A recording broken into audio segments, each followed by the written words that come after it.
I think that we're ready to go now. If for those of you that don't already know me, I'm Shannon Keane. I'm the founder of these international conferences.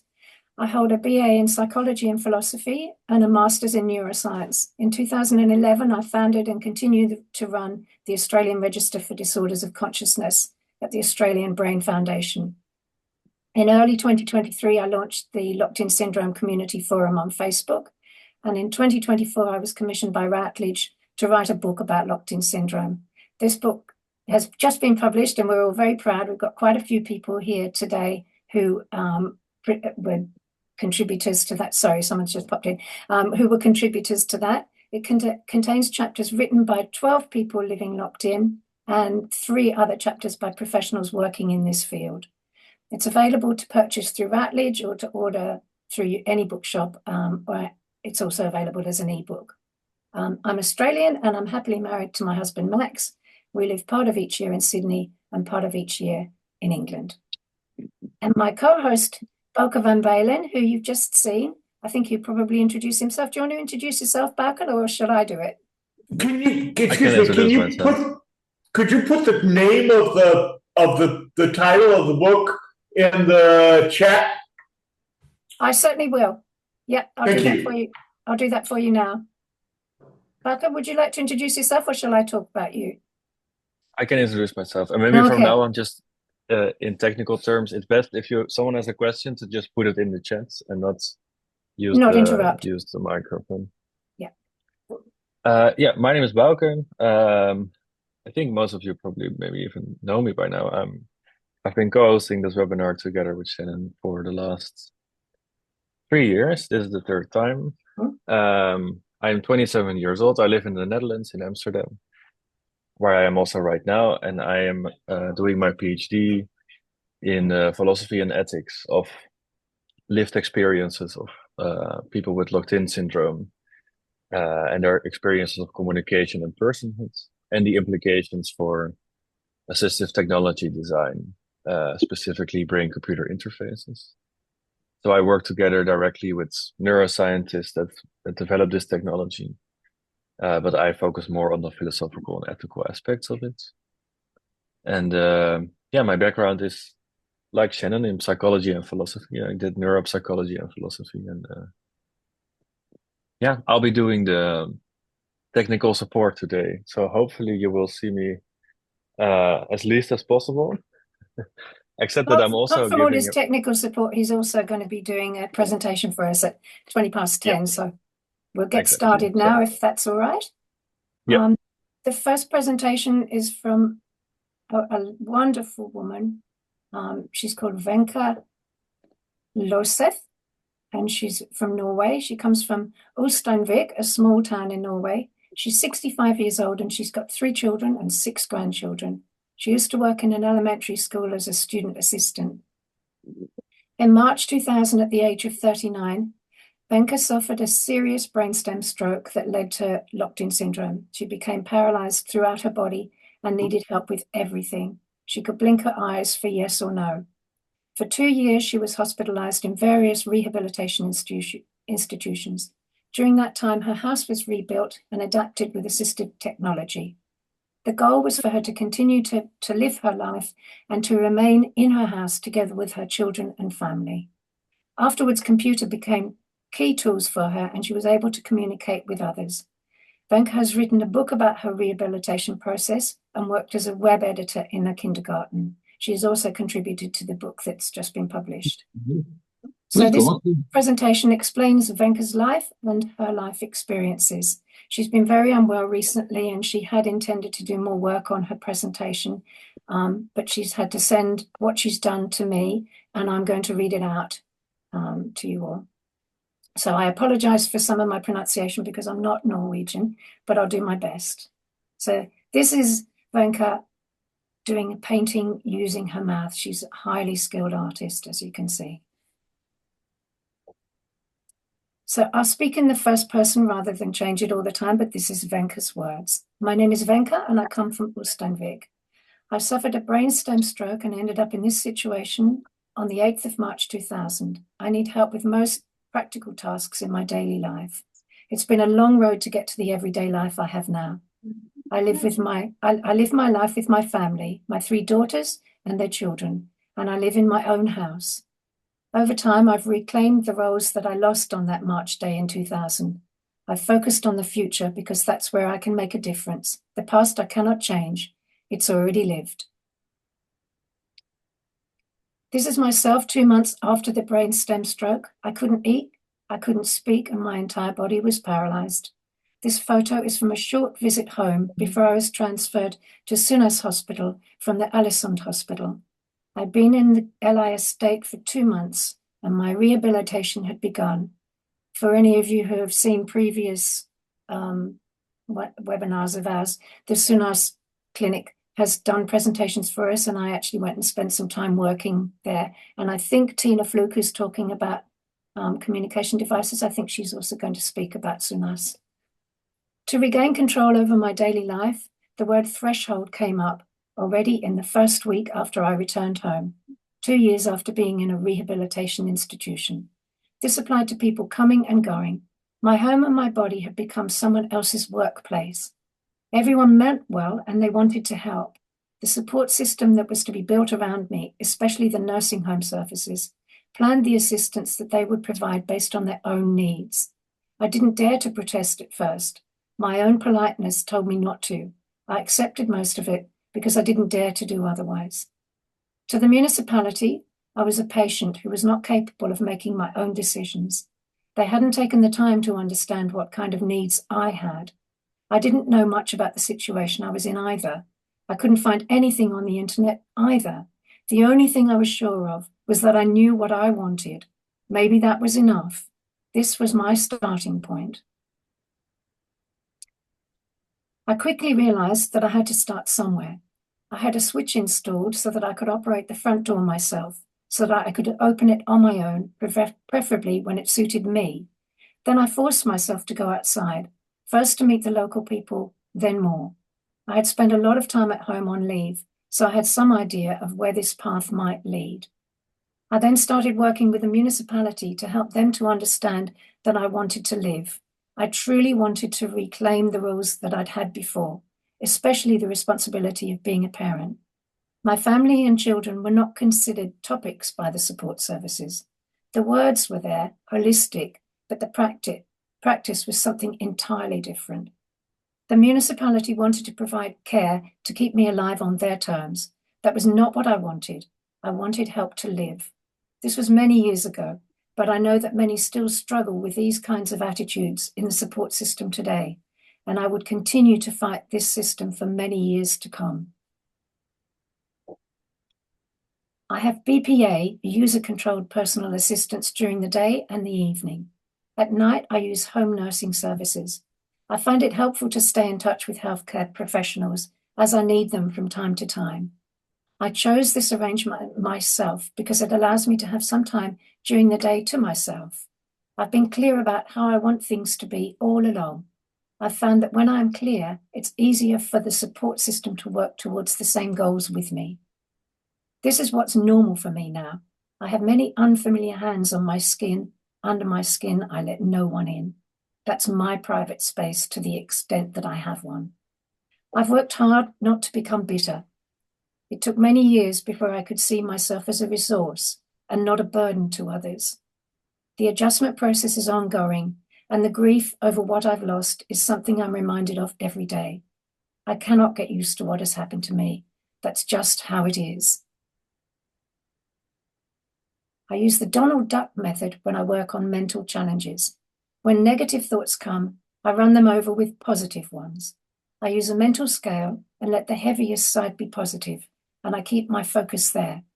It's not easy when everyday choices often feel like choosing between the plague and cholera. The downturns come from time to time, usually caused by things I cannot control. Most of the time I manage to get back up again, but the margins are small, and things can more easily trigger a domino effect.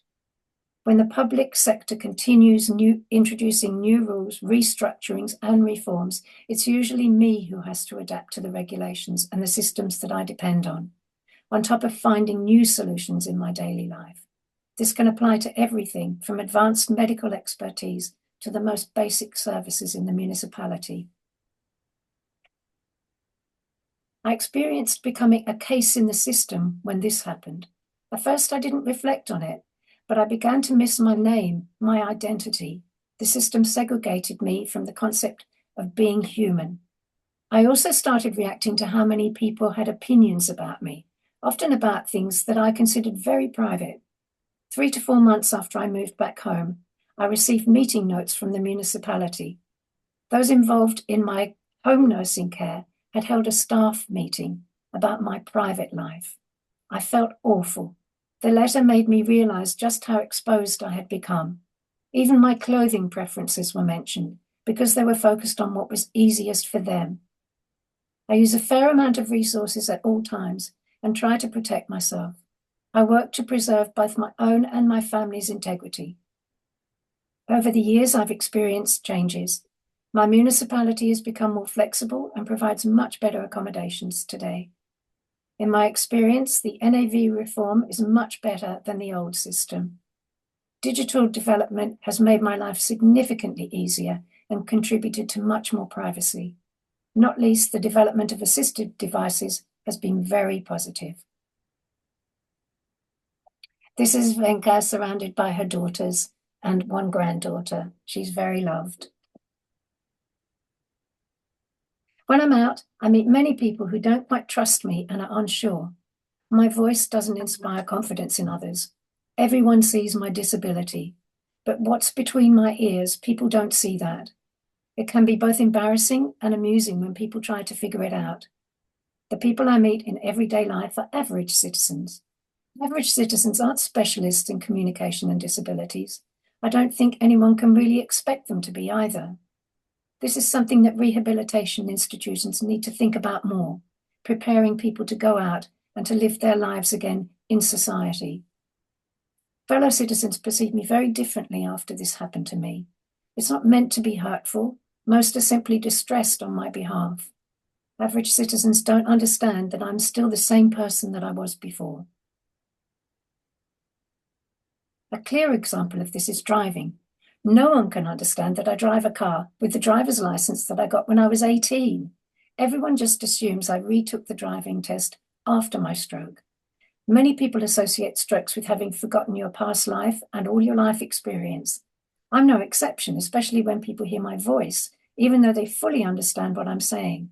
Sometimes I choose not to use my voice at all, simply to avoid having to prove that I am trustworthy. Support and accommodations for communication are not a high priority in my municipality or at the Assistive Technology Centre that I belong to. I have had to manage communication on my own all these years. Even though I've asked for help many times, it seems that it hasn't been really considered important. Losing my voice has been the hardest part of my entire situation. In this area, I'm easily overridden by others. I communicate using my voice, eyes, and head movements.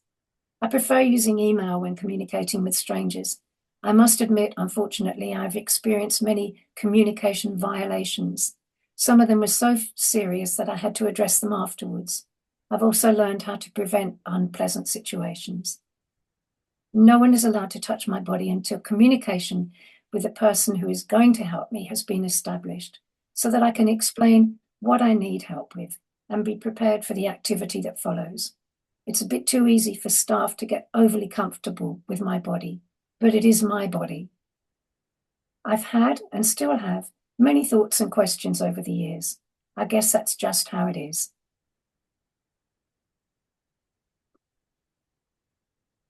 Here we see photographs of Venka with the assistant walking behind her and supporting her. Sometimes she uses a regular climbing harness for support. She's fallen and hit the floor many times. She's got a good support system today, but in the end, it's still her that has to do all that work. Venka's loved exercising her whole life. It's helped. I'm going to switch back into the first person. It's helped me tremendously in this situation. After 6 years of intense training, I managed to walk on my own using a walker. This has made everyday life much easier. I get up and walk several times a day. To date, I have around 18,000 hours of intense physical training outside of my wheelchair. It's the best spasm relief I can get. My threshold mile is asking my assistants, can you go get my walker? I feel better in every way when I train daily. I haven't reached my goals. They were probably a bit too ambitious, but I had no idea what to expect. I've trained hard to regain my voice and the ability to eat through my mouth again. I see training opportunities in everything I do. I've learned that limitations often lie between the ears. Lack of motivation only motivates me even more. I've also noticed that it's motivating for my support team. The most important thing for me is having my everyday life with my family. That is my daily rehabilitation. Without my family, I wouldn't have managed as well as I have. There was no support system for us as a family when we needed it the most. Holistic rehabilitation was not a practice in my municipality 25 years ago. Even in the rehabilitation institution, the family was not considered a topic. I've learned how truly important this is. Families also need care, maybe more than anything else. I've achieved my goal of creating the home and foundation my daughters need. That is the most important thing in my life. You can do what you want as long as you want what you can. Again, more photographs of Wenke with her family and friends, her brother and her sister. She's a very vibrant person. I'm the grandmother of William, Tale, Isabel, Nicholas, Edel, and Olivia. My grandchildren love the mountains, the outdoors, and handball. I think that's wonderful, as I've hiked in many mountains across the country, played handball for 30 years, and skied a lot. We're a sports-loving family. Myself, my 3 daughters, and all my grandchildren are involved in sports. We spend a lot of quality time in the sports hall. Handball is our favorite, and we're 3 generations of goalkeepers for Hood Handball. Again, more lovely pictures. When it comes to assistive devices in general, there has been an incredible development, but at the same time, constant changes to rules and regulations can make things very exhausting. The biggest challenge with assistive devices is the waiting time, waiting for the device after the need has arisen. The same challenge applies to repairs of assistive equipment. I drive my own car using a joystick and have done so for 20 years. Why I wanted to do that is a long story, but I knew it was possible. Vehicle-related matters are often complex and can take a long time, so I started the process right away. They've come a long way in adapting driver environments in cars.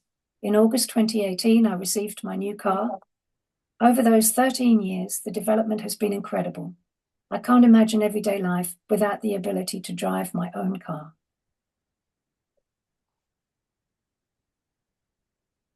There's quite a bit of planning involved before a trip, but good planning makes a journey much more successful. I found out that traveling works well by first doing a trial trip. I need to bring the best wheelchair that I have. I found that flights lasting about 5 hours are the longest that I can manage without becoming too exhausted. The trip itself can be long. It's the number of hours without my wheelchair that I have to calculate in order to decide whether I can go. Some lovely photos of Wenke traveling and Wenke on holiday. I worked 2 days a week for 9 years, including a period of work training. I worked in a shared administration for several kindergartens, of course with the computer as my main tool. I stopped this work in the fall of 2013. I realized that working a little could be very beneficial. I had people who believed in me. At the time, it was the employment office, AETAT. They didn't get involved until the end, and there's a long story behind that. I've given many talks about my experience in various places around the world, mostly in Sumo. Today, I partly make a living from my art. I paint pictures using my mouth, which I started doing in 2011 by chance. Someone suggested it might be good neck training. I must admit, I was a bit surprised myself by my first try. I've held 3 exhibitions in my hometown of Ulsteinvik. And there's photos of her exhibition and some of her paintings. She's incredibly talented. This painting is of Bursundet in Ålesund, and it's the largest that I've ever painted. I painted it right after a trip to Spain. At that time, my body was relaxed, also my neck and jaw. Wonderful colors, very vibrant. I'm a member of the Association of Mouth and Foot Painting Artists of the World, which gives me a fixed monthly income. In return, I have to submit 5 paintings over the course of the year. I get them back within about 3 years. I've been a member for 7 years. I had an exhibition in a kind of barn in the autumn of 2023, and I sold an incredible amount. More pictures of her art in the background there. In my previous professional life, I mostly worked at the largest shipyard in Ulstein. I've been involved in various activities, especially sports, marching band, and outdoor life, not least as a parent. Life experience I have not forgotten. I create strategies to reach the goals that I set. Sometimes I have to give up. Then I try a new strategy. When resignation sets in, I can experience it as something positive, because that's when I feel my shoulders drop and I can use the energy that's freed up for other things. Beautiful bird in flight there. I've received quite a bit of media attention back home in Sunmore. On those occasions, I've been able to highlight many important issues, especially around accessibility, inclusion, attitudes toward having a stroke, and prejudiced assumptions. I've been able to put the spotlight on the boxing in of myself and others. I've also spoken out through opinion pieces and letters to the editor in the local newspaper. I rarely do that, but when I have, it has been necessary, and I've found that speaking up actually works. That was a marvelous presentation. Thank you very much, Venka. I don't know whether you're well enough to be with us today, but you'll see us on the recording, and we greatly appreciate you having made all that effort for us. Thank you. And I think that people can probably find some of Venka's artwork online if they go and look up Venka Loseth. Thank you. I think our next presentation is coming from Bauke. If you're ready, Bauke. He's a philosopher from Amsterdam, and he's introduced himself to you already. His research is bridging the gap between research and practice by connecting to medical practice and technology development. In his talk, he's going to share insights from an interview study that he conducted about lived experience of communication of people with locked-in syndrome, their loved ones, and medical professionals. Thank you, Bauke. Thank you, Shen. And thank you for reading out Venka's presentation. I thought it was a beautiful life story. Yeah, so I'll just get going. Indeed, my name is Bauke. I introduced myself already shortly at the beginning of the webinar. I will present to you today research I did about lived experiences of communication and personhood between people with locked-in syndrome and common communication partners. And I did not do this alone. I worked together with my supervisors, Janna van Gunsven, Wijnald IJsselstein, Nick Ramsey, and Mariska van Steensel. And I also worked together, and that I also want to say at the beginning, I interviewed 8 people with locked-in syndrome, 8 common communication partners, and 10 medical professionals. And they are really at the foreground of this research. So, what is LIS? Well, I don't think I have to explain that here, but let me just press something. Yeah. So LIS is a condition where someone is severely paralyzed and unable to speak or write, but has impaired cognition and consciousness. In the Netherlands, at least, the prevalence is quite rare. It's 7 in a million people that have LIS, and the causes range from neurodegenerative disease, such as motor neuron disease, to strokes or accidents. And the quality of life of people with LIS is generally good, and it is dependent on communication. And the method of communication for people with LIS is diverse, but almost everyone uses a form of AAC technology, that is augmentative and assistive communication technology, to communicate. For example, the letterboard, which is like quite traditional, where you have someone putting a finger over a board and then the person with LIS signaling a moment when to stop the finger, for example, by blinking their eyes, and then you can type words. Or more advanced technologies like eye tracking devices that track where someone's eye is looking at, and that way you can also type on the screen. But also head mouses and basically any kind of technology that can make use of residual bodily movement. is of crucial importance to the quality of life of people with this. Hello? Oh, Sorry? can I speak? Can I mention something? I'd rather not, actually. Can you do it? And then Okay, we end? fine. Yes. Just cue me up. Great. Thank you, There- Stefan. Perhaps if we can either post questions on the group chat or save it until the very end rather than interrupt. That would be great. Thank you, Stefan. Go ahead, Berker. Thank you. So that is locked-in syndrome from an objective or scientific perspective, but the question I am interested in is, what is the locked-in syndrome like from a subjective perspective, so the lived experience? And research into subjective experience of LIS are not very common. This is because it's hard to obtain because of the communicative difficulties that people with LIS experience. But at the same time, it is very important to get more insight into this for care, for the design of their assistive technologies, and in general, because of the kratom from like disability rights movements, nothing about us without us. So that is where the motivation of this study comes from. And so the question I ask in this particular presentation is, how does locked-in syndrome shape experiences of communication and personhood? So I will first talk a little bit about LIS and experience of communication. Then I will present my interview study that I did, and I will end by reflecting a little bit on the implications for care and technology design. So in the literature on AAC technologies, it is sometimes claimed that speech neuroprosthesis, for example, brain-computer interfaces, has the potential to restore communication to people living with paralysis.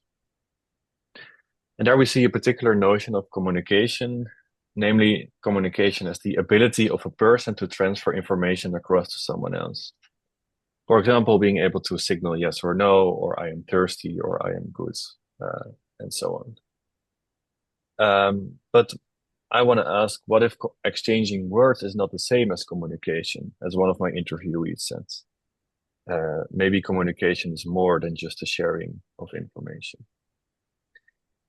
And this is just, I will not spend a lot of time here, but this is just to show you a bit of the background of the inspiration where I'm working from. This is one of my favorite philosophers, Merleau-Ponty, who talks here about the experience of communication. I see a lot of activity in the chat. Let me just. Okay. And he writes about communication, that it's here. He says that it's not just someone sharing information, but communication is actually also has to do with the body. So there are all kinds of bodily dimensions to communication. When I'm speaking to you right now, I'm using my voice in a particular way. I'm gesturing my hands in a particular way. And so on. And he also says that you only have an experience of communication when there is also another person that is able to take up my expression of communication. It's a different kind of idea of what communication is than the one that I just showed you here, where communication is the ability of one person to transfer information across to someone else.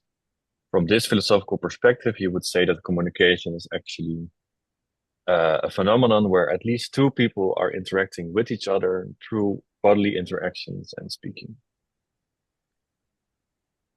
And the implication of this is that it is also in communication that we perceive each other as full persons. I get a sense of personhood when I communicate with someone else, and in that experience, I realize that the other person sees me as a person as well, so that we see each other as persons. And so that the experience of personhood is dependent on the ability to communicate, and it's related to it. Okay, that's just a very quick philosophical background, but it means that the question that I'm asking about how does LIS shape experiences of communication and personhood, I ask it from a background where communication and personhood are seen as related experiences that always involve more than one person. So I interviewed 8 people with locked-in syndrome. The etymology of these people varied from strokes to accidents to the end phase of motor neuron disease or ALS. And I interviewed them in a written way through emails where we sent encrypted Word documents to each other. And I did it in this way because this can facilitate actually a more in-depth interview setting than having a one-on-one face-to-face conversation where it takes maybe a lot of time to type out long answers. And I've heard from my participants that this way of interviewing actually allowed them to take the time to formulate something and to feel actually appreciated on their sort of tempo of communication. And I also interviewed communication partners of people with LIS, specifically 8 caregivers or loved ones, people that are close to people with LIS, and 10 medical professionals that are involved in the daily care of people with locked-in syndrome. And these I included because I see communication and personhood as these related experiences. And these interviews, we transcribed them and I analyzed them with thematic analysis. And now I want to show you the results of those interviews.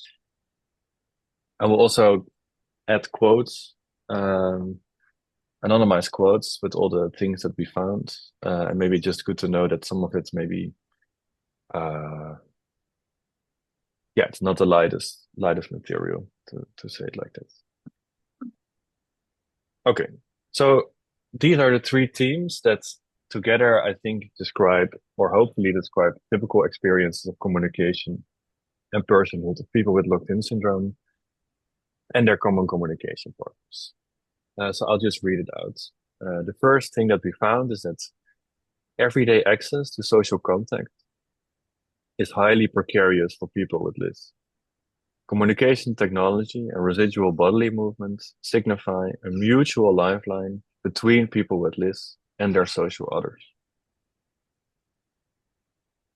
The quality of social contact is shaped by the range of bodily and/or technological expressivity of people with LIS and the adaptive responsiveness of their communication partners. And then thirdly, the extent to which people with LIS are and feel perceived as persons is impacted by, first of all, their access to communication technology and residual bodily movement. So theme number 1. And second of all, their bodily/technological expressivity and the adaptive responsiveness of their communication partners. I will now delve a little bit more into these themes. The first thing that we found is that everyday access to social contact is highly precarious for people with LIS, meaning that it's not something to take for granted that you have access to communication and the social world at all if you experience locked-in syndrome. And that for that reason, communication technology and residual bodily movements are a lifeline for people with LIS to the social world. But also the other way around. For common communication partners, communication technology and bodily movement is a lifeline to the person with locked-in syndrome as well. So here we distinguish 4 sub-themes. The first sub-theme is if there is access at all to the social world or social contact. And here someone with LIS said in an interview, when communication is restricted by physical impairment, we lose our connection to the world around us. Using a BCI re-establishes that connection. Secondly, there was a theme of when there is access to the social world or the person with LIS. And here a loved one said that if that thing went off and kept going off, you do not go for every alarm. And here I think what is interesting is that if an AAC device loses its reliability or bodily movement loses its reliability, then for the communication partner, it becomes very hard to have access to the person with LIS as a communication partner and to really see what is going on. Thirdly, we found a theme about where there is access. So this specifically applies to some communication technologies like brain-computer interfaces. That a participant here says requires a hardwired connection that limits where and how it can be used. So then we see that if, when, and where there is access to communication technology or bodily movements at all to people with LIS, is this mutual lifeline between the people with LIS and their social others. And if this is not constituted in the right way, people with LIS and their communication partners can have an experience of social alienation. And here's a quote from a loved one of someone with LIS that I think is really beautiful. Where they said that instead of actually still being part of the situation you are in, you have become a passenger of a world.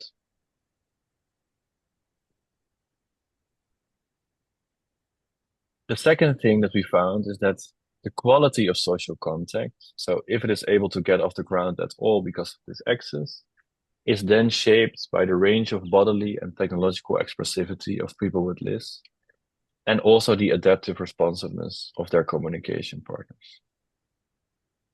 So here the first thing that we found is that the tempo of contact or communication is very slow for people with LIS.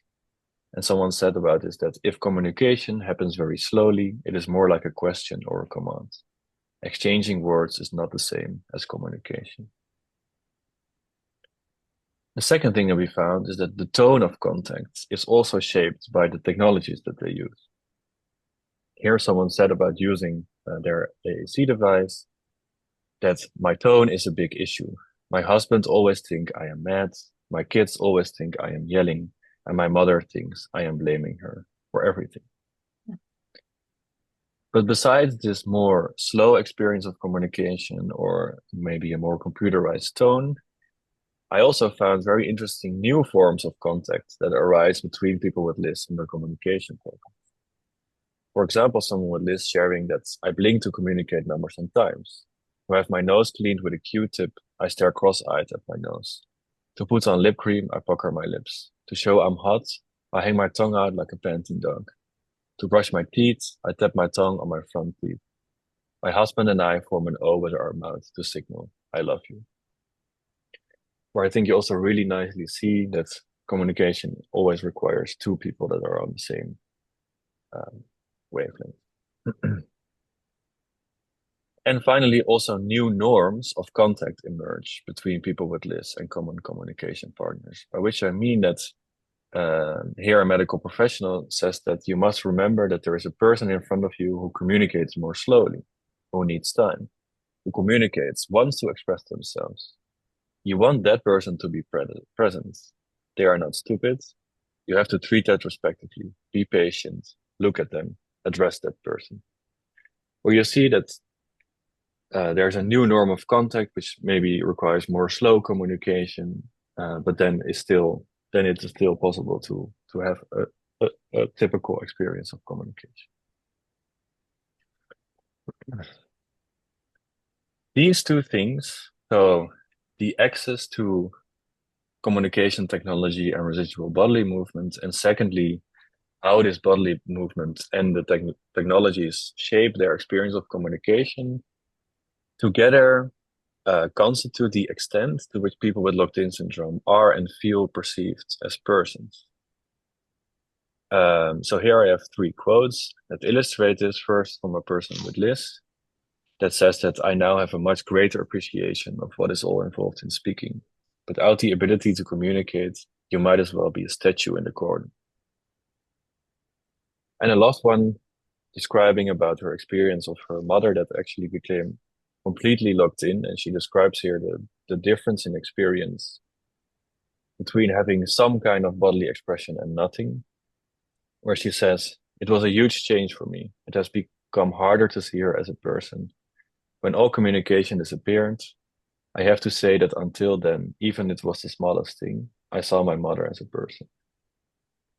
And similarly, a medical professional that in this quotes reflects, first of all, on how difficult it can be to see a person with LIS as a person because their body has become less expressive. But then in the end, they also reflect on when when she's used to communicating with someone and she knows the ways of bodily communication and knows how their communication technology works, she says that I have no trouble communicating. So it really shows that the access to communication technology and the quality of this technology and the bodily movements can be of constitutive importance for the experience of personhood of someone with this.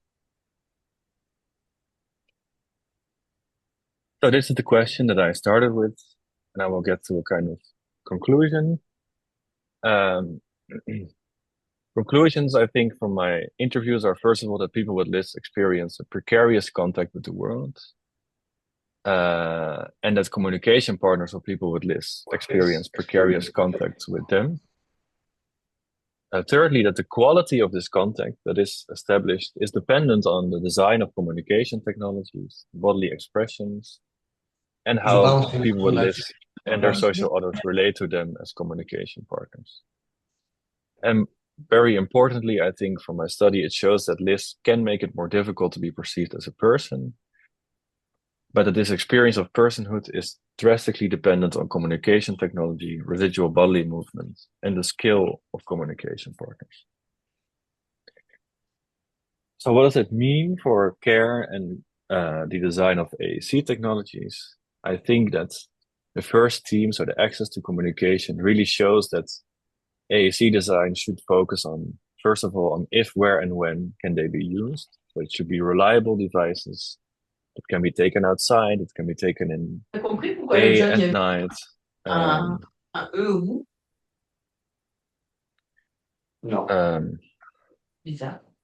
Sorry, somebody's got their microphone on.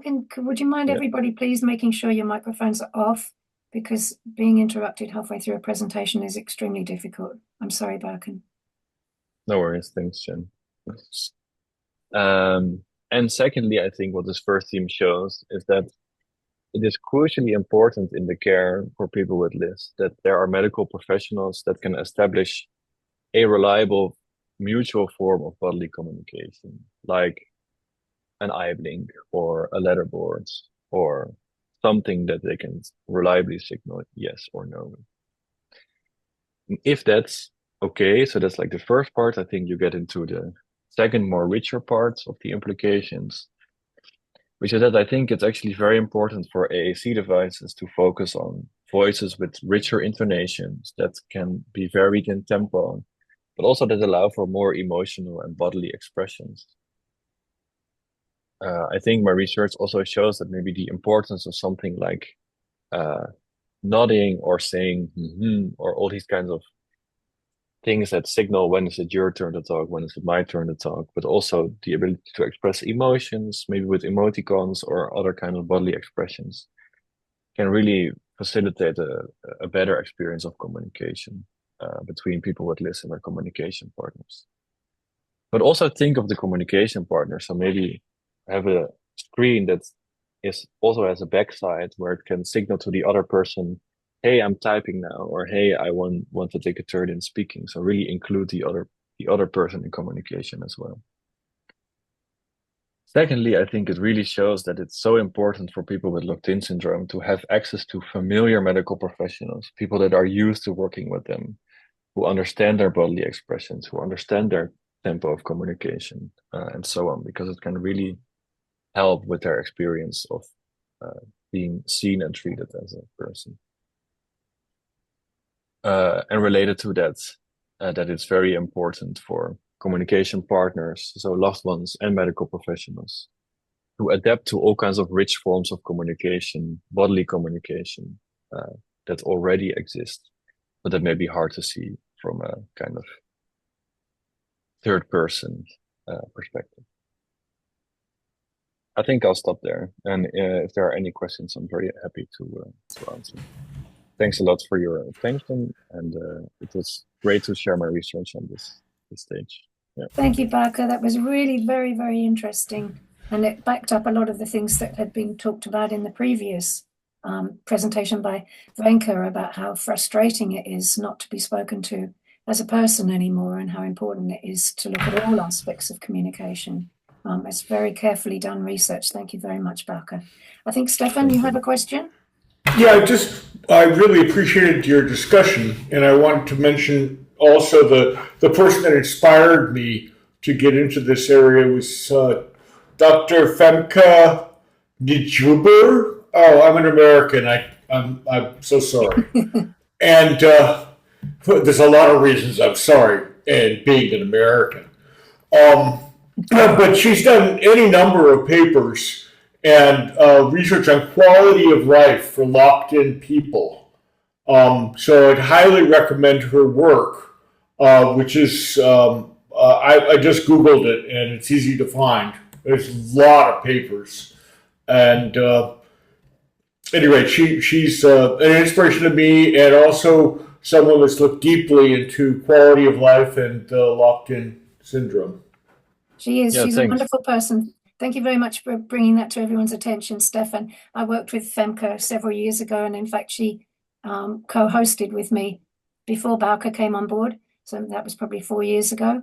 And she's just a marvelous person. She's too busy with her own research now to attend today, but I know that she's going to watch the recording. Because she's fascinated by all aspects of this field. So she's with us in spirit, and she'll certainly be keeping up with our work and the research that's going on, that's publicized here on our forums. Okay. Anybody else got any more questions for Bauke? If you have, you can send message for anybody that's recently joined us. The participants chat group chat is open. So if you want to raise any questions, please do so through that, or wait till the end of the presentation. If you can all please mute your microphones, because there's been a little bit of interruption that isn't welcome when you're halfway through doing a presentation. So if you wouldn't mind just going to mute, writing down a note of what you want to ask, and either asking immediately afterwards or posting it on the group chat. That would be brilliant. Thank you very much. Thank you again, Bauke. I think we're ready to move on to the next one, which is a locked-in person called Isabelle Berth, who lives in Paris in France. She's 51 years old. She was born in Paris and has always lived there, despite a few moves related to the evolution of her own personal life. Isabelle hadn't anticipated what would happen to her in her 35th year. The arrival of locked-in syndrome was a radical change from the life that she had imagined. This is what she's going to try to explain to you, even though words can never truly describe the intensity of the upheaval that she's been through. Thank you, Bauke. Vous êtes bien au 06 64 83 50 63. Comme je ne suis pas disponible pour l'instant, eh bien laissez-moi un message. Merci beaucoup, au revoir. Hello, you just had the voice from me. My name is Isabelle. Is my story. On October 31st, 2008, I woke up feeling very tired, but it was hardly surprising. I had partied a little too hard the night before. One of my friends had passed her nursing exam, and we had been celebrating all night long in the streets of Paris. As a Parisian, my life was completely in tune with the effervescence of the city. Coming from a family with loving, caring parents and a very boisterous older brother, I grew up happy and carefree.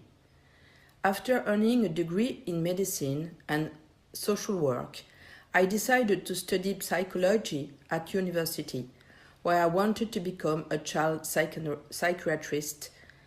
As things turned out, I became an administrative director of an ophthalmologic practice in the center of Paris. I led an extremely active life with a fascinating job, a happy and fulfilling relationship, and lots of outings with my friends. And then came that fateful day of October 31st, 2008. I had taken the day off. My partner and I had all sorts of commitment planned. It was a very full day, somewhat clouded by an intense fatigue and an unusual lasting weariness. In the evening, the tiredness became associated with a very severe headache and tingling in my entire left arm. My partner called the emergency medical service. I spoke to the doctor who told me to go to the hospital. Overwhelmed by the exhaustion, the headache and the tingling, I decided to go back to bed, saying, "We'll see tomorrow," convinced that nothing could happen to me at 35 years old and in perfect health. It was a terrible night. Early in the morning, I sat down on the bed to go to the toilet and rolled over onto my left side. I couldn't sit up again. My partner suddenly realized the seriousness of the situation. He sent for a doctor who immediately had me hospitalized. It was November 1st, a public holiday in France. I spent the entire day in an examination room watching a parade of doctors who repeatedly performed the same test on me over and over again. From time to time, my partner managed to come and see me and say a few reassuring words. At around 7 p.m., I was asked if I agreed to undergo a MRI. We were trying to have a child, so it would be dangerous if I were pregnant. I immediately agreed. I caught a glimpse of my mother, who would tell me years later that I kept asking the time and that my mouth was twisted. After the MRI, I underwent a series of lumbar punctures and other tests. It was late. We were in the corridor waiting to be transferred to another hospital. I was lying on a stretcher, stroking my partner's hair. All of a sudden, he burst into tears, burying his face in my stomach. It was at that moment that I realized what was happening was serious. I was taken to another hospital. I saw a whole bunch of caregivers rushing towards me. They used incomprehensible terms and handled me from all sides. Suddenly, I felt an intense pain in my throat. This would be my last memory of November 1st, 2008. I woke up not knowing exactly how much time had passed. According to my parents, it had been a day. I felt as if I were in a semi-reality. I oscillated between moments of lucidity and hallucinations. Sometimes I thought I was in a hospital in the United States or in a laboratory in Germany. I saw people around me. I tried to call out to them, but no sound came out of my mouth. I saw I had tubes everywhere, but one was particularly unpleasant and irritating. It was the one at the back of my throat, the one that allowed me to breathe. My partner and my parents were omnipresent. I had so many unanswered questions. I saw people bustling all around me. Some talked to me, others didn't even see me. I had no bearings. I didn't know where I was, what was happening to me. I had the feeling I was losing myself. I spent countless hours, probably days, going over the same questions. But when I addressed people, they never answered me. I could see that I could no longer speak, no longer move, but it immediately plunged me into a deep torpor, and my analytical mind was completely disoriented. The daily visits of my partner and parents were my only comfort and reference point. One day, a very kind doctor approached me and explained that a board with the letters of the alphabet would be put in place so I could communicate with the outside world. My partner had noticed that I was trying to express myself through my gas and had mentioned it to the care team. When the doctor suggests this board, an incredible feeling of happiness watched over me from head to toe. The alphabet was arranged according to the most frequently used letters. With a blink of an eye, I would validate the desired line, then, at the announcement of the desired letter, I would blink again. It would be long and tedious, but this board would become my salvation. Often, throughout the day, blinking became difficult and my concentration was hard to maintain. This earned me a number of arguments with my partner. One night, I was lying askew and my back was hurting terribly. Having no way to alert the caregivers, I realized that if I cried, it would cause a pulmonary congestion and the saturometer alarm would go off, forcing a nurse to come in. So I started crying for many reasons. The alarm went off as expected and a nurse entered. I signaled to her with my eyes to take my board so I could spell out back. She looked at my board and said, "Oh, you think? I don't understand it." She left, turning off the light and closing the door. At that moment, my physical pain was coupled with indescribable psychological suffering. That night was one of the worst of my life. Gradually, they tried to sit me up in a large, comfortable wheelchair, strapped in with sheets to prevent me from falling forward. The first few times weren't very successful, as after a few minutes I had to be laid back down due to severe dizziness. I was able to stop using the ventilator and instead had a tracheostomy.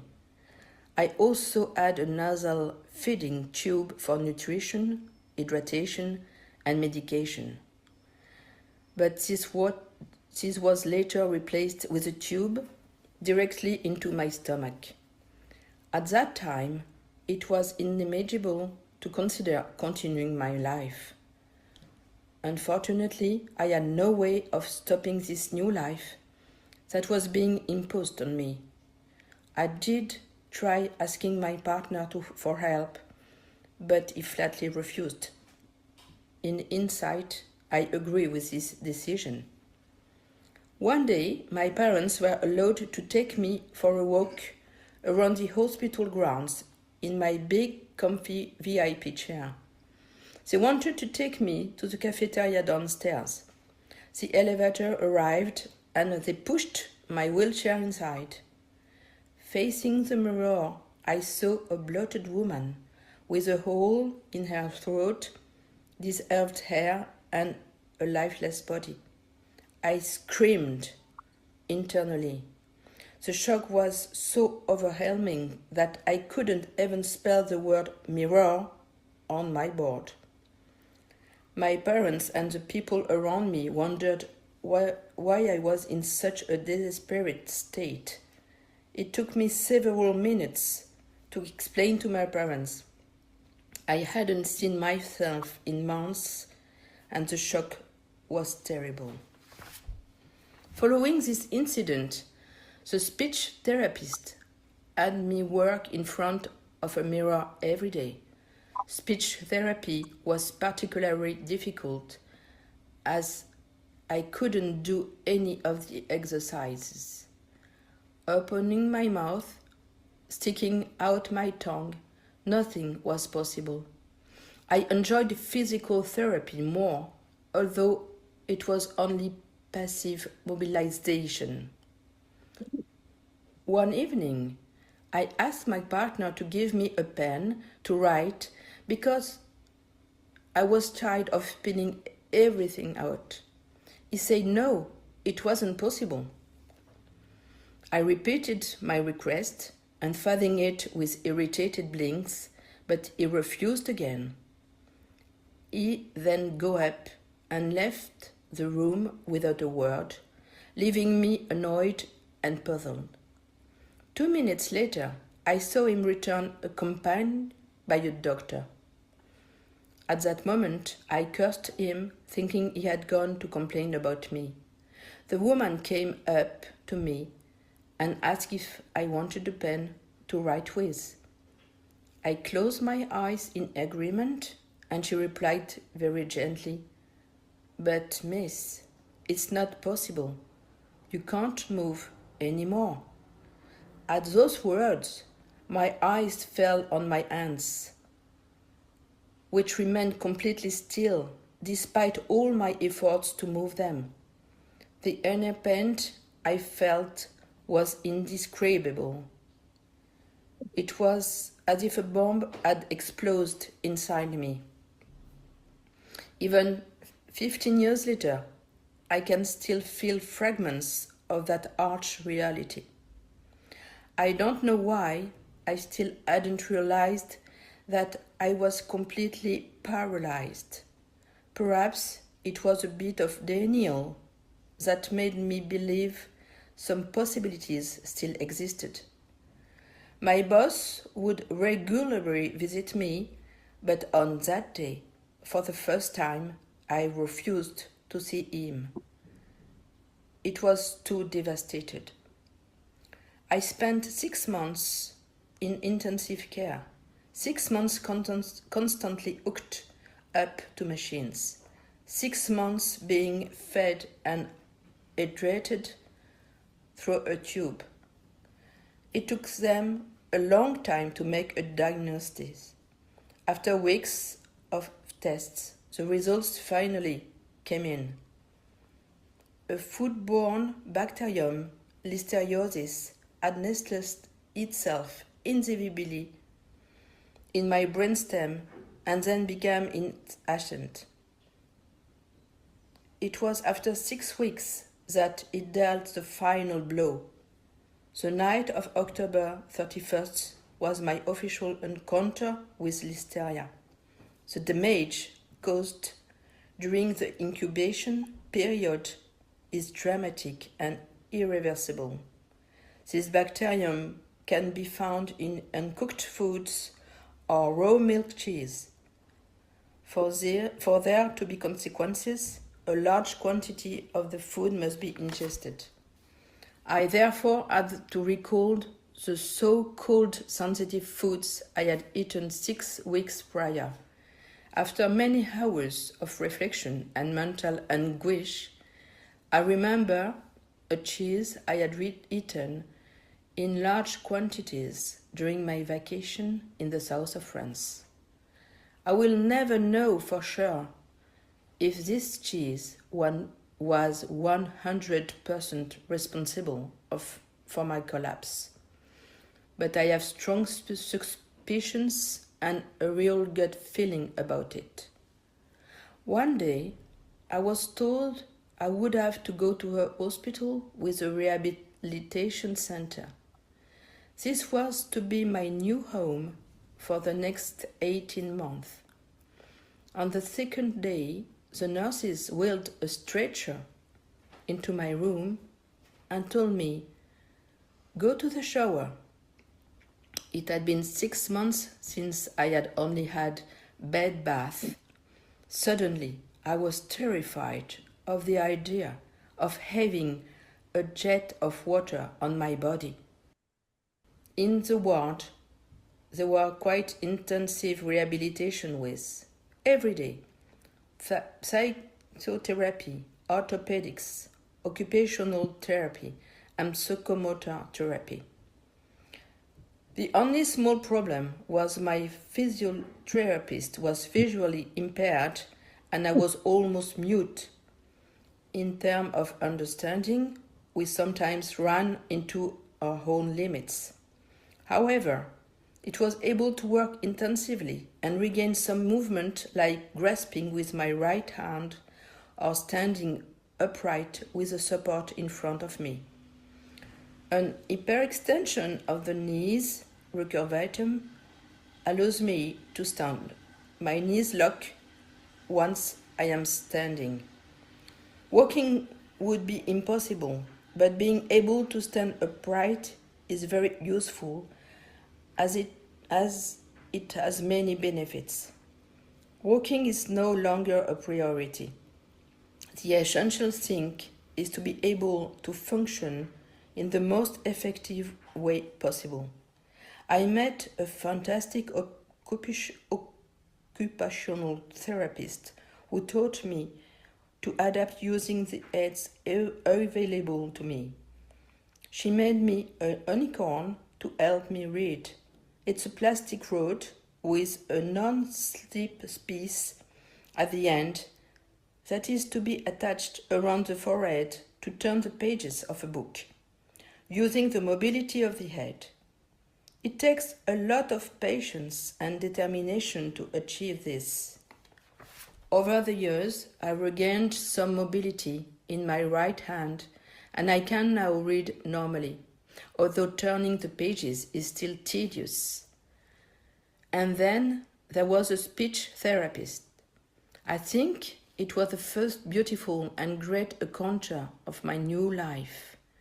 This man, through his passion, professionalism, and humanism, taught me every day to eat again and to express myself. A spoonful of compote of puree could take 40 minutes to swallow. With his patience and my determination, we repeated this learning process on a daily basis for months. Little by little, it became 2 spoons, then 3. When I talk about it today, I wonder how I managed to keep going through this ordeal over and over again. I think I became a performer. My life was a ring and I was becoming a fighter. Every small progress became a great victory. Every noon, I could smell the milk trays, which was extremely painful, but at the same time, it was a motivation to succeed. For a very long time, I continued with my daily spoonfuls. After about a year, my tracheotomy was removed. The removal of this cannula in my throat was a real joy and pride. I could start eating peros by mouth again, but my diet was exclusively pureed. It was only after 5 years that my diet became almost normal, but to this day I still avoid certain foods considered difficult, rib-eye steaks for instance. I was also able to drink again, but in the form of gelled water for many years. I eventually returned to liquids, sparkling water exclusively, although I am still prone to a few persistent but controlled mishaps. As far as speaking was concerned, I could express myself through sounds and then words by associating them with movement of my eyelids to agree or disagree. Little by little, the wonderful occupational therapist found ways to try to make me move my right arm. All sensitivity in my left side had disappeared. For the record, I was left-handed. As a result, I had to relearn everything on my right side. From wheelchair to wheelchair, I learned to drive an electric one, which was a giant leap towards independence.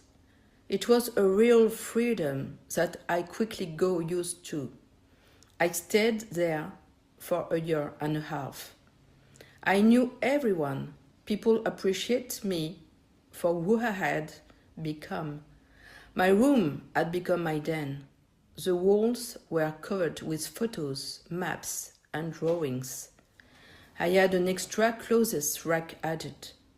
Every noon, my parents would come and bring me coffee that we would thicken with powder. My partner also came every day. Over the months, the visits became more diverse: colleagues, friends, family.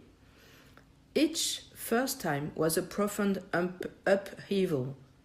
From time to time, I was allowed to go out on Sundays. It was on a transport voucher intended for the paramedics that I first saw the word locked-in syndrome.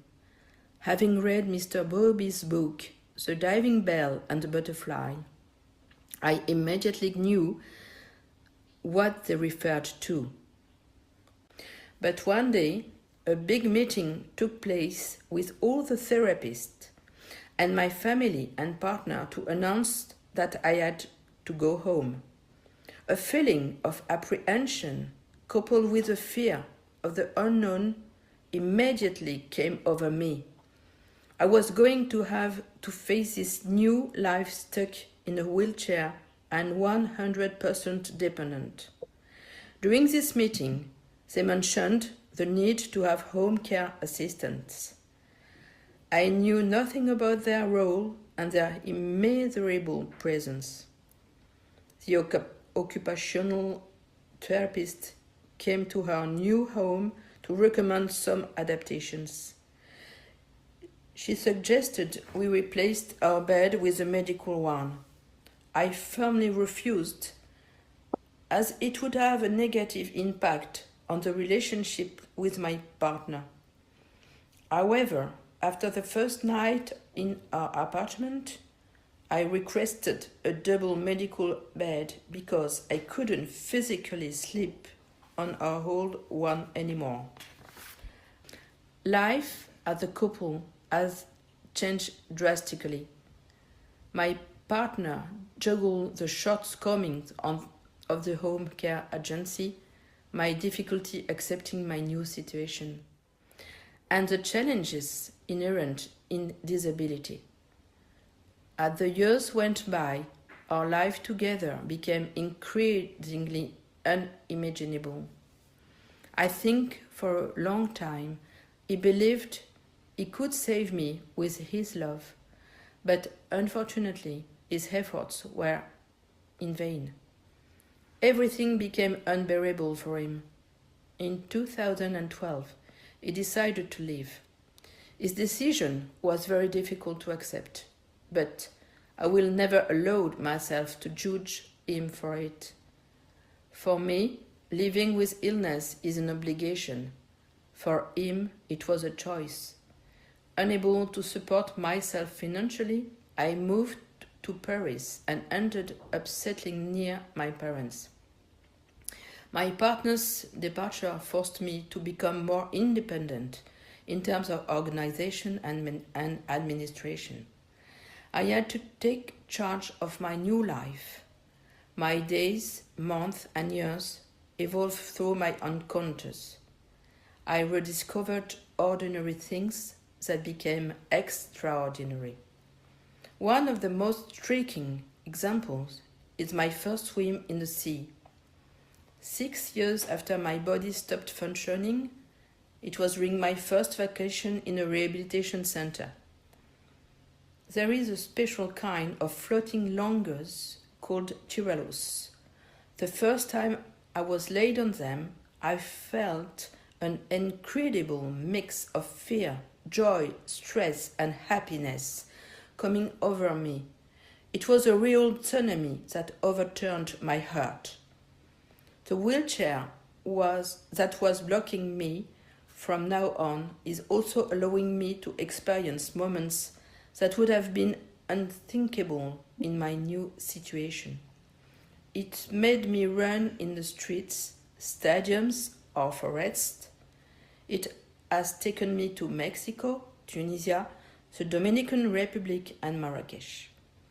Over the years, I've made some wonderful encounters and I've savored every moment of happiness to the full. I don't know if I've really accepted my disability, but one thing's for sure, I've learned to live with it. It took me 11 years to take a trolley and 14 years for a bus. No matter how long it took, I managed. Today, I use a train, bus, and streetcar. Today, my daily life is very different. Getting up became very technical and my preparation extremely long and tedious.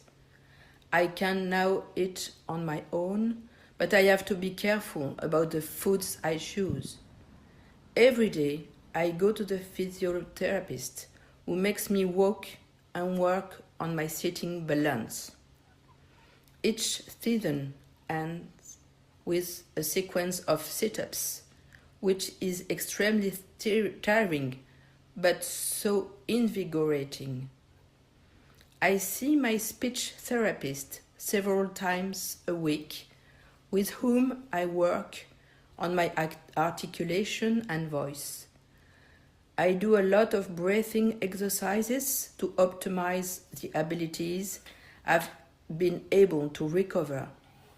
I no longer expect to make any significant progress, but rehabilitation has become essential for my physical and moral well-being. I'm involved with the APF France Handicap Association, which defends and campaigns for the rights of disabled people. I'm also very close to the ALIS Association. I thrive on projects and challenges. They are the driving forces of my life. The obstacles are many, the shortcomings enormous, but every day I learn a little more that I must no longer look back and wonder why, but look forward and say why not. I loved my first life to bits, but I much prefer the person I've become. Every day in a struggle to exist, but out of the daily struggle emerges a respect and love of life that I now have the incredible good fortune to be able to pursue.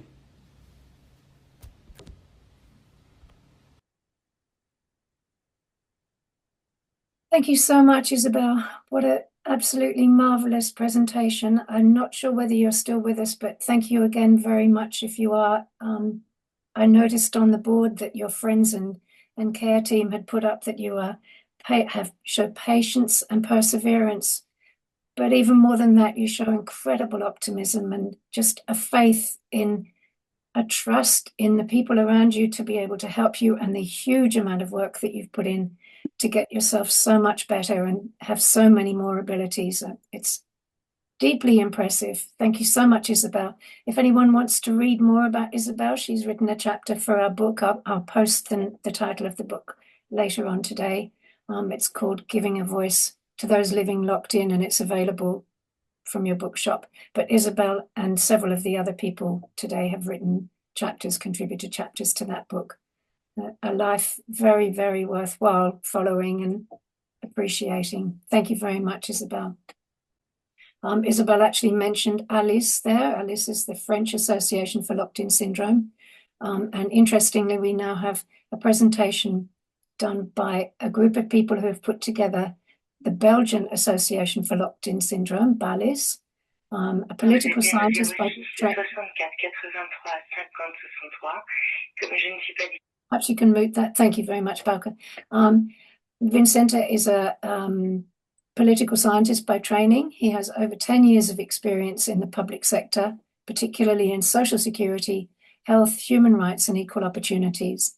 Throughout his career, Vincent has worked in various ministerial offices and parliamentary assemblies. Vincent's one of the founding members of the non-profit organisation BALIS, the Belgian Association of Locked-In Syndrome. He's accompanied in this presentation by Jean-Baptiste Lay, who is a graphic designer living in Liège in Belgium. He's an old friend of Vincent, and when they founded BALIS with Benedicte and her then husband Alexandre, they asked him to design the logo. From there, he quickly joined the team to help with whatever is needed for this essential project. Some of you may remember that Bene gave a presentation to us 2 years ago, I think. She's not with us today, but she did a lot of work towards this presentation and she may pop in a little later. So BALIS is the Belgian Association of Locked-in Syndrome. It's a non-profit organization which was launched on the 22nd of September 2022 on the initiative of Benedict and Alexander Auger. Benedict had been suffering from locked-in syndrome since November 2016. BALIS is the first association in Belgium dedicated specifically to locked-in syndrome, and this presentation will outline the objectives and missions of their association.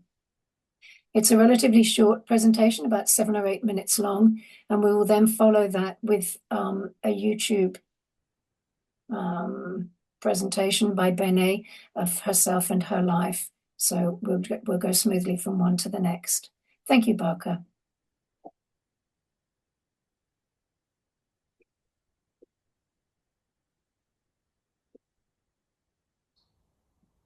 Hi, my name is Jean-Baptiste. I'm a volunteer and communication officer for BALIS, the Belgian Association of Locked-in Syndrome. Thank you, Shannon, for this opportunity to present our organization. And sorry for not being in person with you today. I'm gonna talk to you about our activities and goals. And Vincent, who has prepared this presentation with me, will briefly introduce the organization. Thanks again for having us, and Vincent, the floor is yours. Hi, I'm Vincent Tabatuma from BALIS ASBL. I'm responsible for the public relation in the organization. I'm really pleased to meet you. The Belgian Association of Locked-in Syndrome, BALIS, is a non-profit organization founded in September 2022 by Benedict and Alexandre. And they were joined by friends and colleagues to help for this essential project. BALIS is the first and only organization in Belgium that is entirely dedicated to advocating for and supporting individuals with lock-in syndrome. Benedict, who has been living with LIS since 2016, served as a powerful and authentic voice in this movement. The founding of BALIS was driven by a desire to respond to the lack of coordinated care and recognition faced by LIS individuals in Belgium. BALIS' mission is to ensure that all individuals with LIS can live in dignity and with the highest possible quality of life, particularly in their own homes. The association is committed to advocating for practical and systemic change in care, support, and recognition for LIS patients. The key objectives of BALIS include improving the medical and social care for Belgian people with LIS, promoting the development and deployment of trained life companions to support LIS patients, acting as a contact and resource center for patients, families, and professionals, and raising public awareness about the condition and its implications. Currently, the healthcare and support systems in Belgium do not adequately meet the needs of people with LIS. Major challenges identified by BALIS include inconsistent and fragmented home care services, lack of trained caregivers familiar with LIS, over-reliance on family members for essential daily care, emotional and physical burnout of family caregivers, and inflexible systems that fail to adapt to real-life needs. To raise awareness in our area about locked-in syndrome, we organize an event where people could test some of the devices of locked-in syndrome people to understand better some of their daily struggles. Alexandre presented the association on several television channels. We go to schools, and we even made a delicious chili to continue to inform as much people as possible about locked-in syndrome. And of course, we invited the politician to share our needs with them. Ballis advocates for the consideration of successful international systems such as French PCH and the Norwegian BPA. These models provide flexible, person-centered care options, including the possibility of hiring family caregivers and employing personal assistants around the clock. On the memorandum we have sent to the authorities, Ballis proposes 3 key reforms. First, the creation of a new role, a life companion. Second, the official recognition of LIS in health and social systems. And 3, financial and legal support for informal caregivers. Life companions would be trained to perform a combination of caregiving, nursing, and educational tasks. They would assist with personal care, communication, and emotional support, reducing the number of different service providers and improving continuity of care. Ballis stresses the importance of professional training in high dependency care, including the use of assistive technologies like eye tracking communication systems, mobility aids, and medical tools. They also recommend a dedicated training program for educators specializing in severe disabilities. In conclusion, Ballis represents the lived experience of those with LIS and their families. The organization not only raises awareness but also pushes for structural reforms to ensure that dignity, autonomy, and inclusion are not privileges but rights. With targeted reforms, the Belgian system can better respond to the reality of LIS, offering holistic and human care to those who need it the most. Thank you very much for your attention. Of course, you can find more info on our website, our Facebook page, or Instagram. Have a nice day. Bye. Thank you all very much for putting that together. If anyone wants any of those links, just email me at my Brain Foundation email address, and I'll get back to you with links and any other information that you might need. Ballis is a marvelous organization. It seems to be very similar to ALICE, the French organization, and it would be great if we had one of those in every single country. You know, the acceptance that all of these way that people live when they're locked in isn't just a privilege, it is their right, and we need to insist on that. Thank you, Bauke. Perhaps we can go into the next. This is Benedict. This is Bene talking about her life. I do think Stefan has his hand up for a question, but maybe it's best to do it after this presentation, right? Or you want to take it now? Stefan, is it relevant to this? Yeah. I just want to applaud the presenters' recognition of the caregiver's position. And just mention in my studies with this and some other areas that are difficult to create technology is that there's the end user, which is the person receiving the help, but there's also always a caregiver, and the design process has to concern both of them. Yes. So.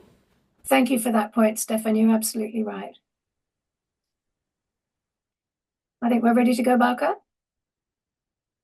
I am Benedict. You can pronounce it Benedict like the Pope, but in French it's a female name, or Benny, like my Irish friends call me. I am 42. I have 2 children, 11 and 8, and a wonderful husband. I'm Liz since 2016. I was 35 and my children 4 and less than 2. I used to be a social worker. I used to work with homeless people, mentally handicapped people, young children, and people in jail. I used to travel with Alex, my husband. We spent 2 years in Ireland and 1 in South America. I love to travel. I did a school program in Ireland, and after my studies I wanted to return there. I was working in a pub and with homeless people. In South America we were traveling for pleasure to discover other countries. On 12 November 2016 I began to bear Liz. It was like a tsunami for the next 3 years. During the first month I was crying all day, all the time. For several days before the stroke I had what I would describe as white veils in front of my eyes, and I had to stop when I was driving my car. One morning I felt very tired and I couldn't get up. 2 hours later I was mute, incontinent, and so tired that I couldn't get up. My husband soon realized that it was a stroke, but I didn't. I was conscious. I had no pain anywhere. I was sure I would be home in the evening. The next few hours were mostly waiting. The young doctor called different hospitals for advice. On the first day, we learned that this was Liz. From the beginning, as soon as I was laying on the stretcher, my husband kept communicating with me through my eyes. He didn't know then that this was the means of communication for Liz. He did it instinctively. The hardest thing when I begin Liz is to learn to bear the pain. For example, I was uncomfortable in my wheelchair. My buttocks hurt. Firstly, I had to be able to call a nurse. Then I had to control my uncontrollable crying to be able to communicate with her. Then, without words or gestures, I had to make it clear that I was in pain and aware. It's difficult because at the beginning you cry for everything. One strange thing that came with the stroke was that my emotions increased tenfold. For example, I can no longer eat pepper, it's too strong. As soon as the weather is clear, even without sunshine, my eyes hurt. The side effect of a drug I take. I can drink soft drinks normally, but I have to take an alcoholic drinks. Because it's too strong, I might swallow it wrongly. If I'm 20 meters from my garden and I look at my computer, from the corner of my eye, I'll notice if a bird is coming because my senses are hyper-aware. I also feel the stress of others very strongly. If my nurse is stressed, I'll be nervous too. I'll be more spastic and too stiff to drive my wheelchair. After a few months, my husband had a marvelous idea to build a purpose-built house to suit my needs. I asked people to give us 100 of their salary to help us to construct an adapted house. I didn't believe it, but it worked. We have done crowdfunding, but also thrown dinner parties, a one-man show, jogging, sales of waffles, chocolate, biscuit, whatever we could think of to raise money. It was all raised by my family, friends, young people who I used to work with. With the crowdfunding, we built an adapted house. You can see it on my Facebook page, Les Gouttes d'eau pour Béné. For the crowdfunding, Alex and one of my sisters, I have 4 sisters, I'm the youngest, created a Facebook page. Now, since the crowdfunding is finished, on the Facebook page, I'm writing what life is like for a handicapped physically person. Because in Belgium, people don't know a lot about this subject. I haven't a lot of respect for people like me. So, it's my idea to try to inform people about living locked in, because I believe people don't have a lot of respect when they don't know what it's like to be locked in. During my first year in the hospital, they gave me a computer which works with the eyes. At the beginning, I was unable to use it. While Netflix is good for a short while, all the time it is boring and not fulfilling. To learn how to use the eye-controlled computer, I decided to write. Then I had to decide what. I decided to write about having the stroke and what was happening to me. When I finished writing about my experiences during and after the stroke, I decided to print it and to see whether people were interested. To my surprise and delight, people loved it. In French, it is called J'ai de la chance, which translates to I'm lucky. I gave my book this title because I'm lucky to have a wonderful family, to keep my faith, to live in our century where technology is available, to live in a rich country, and many more reasons that makes me truly believe that I am lucky. Writing with the eyes is very tiring in itself, but what is more difficult is that everything requires much more manipulation. For example, to change the program, it is several clicks, and that is very tiring.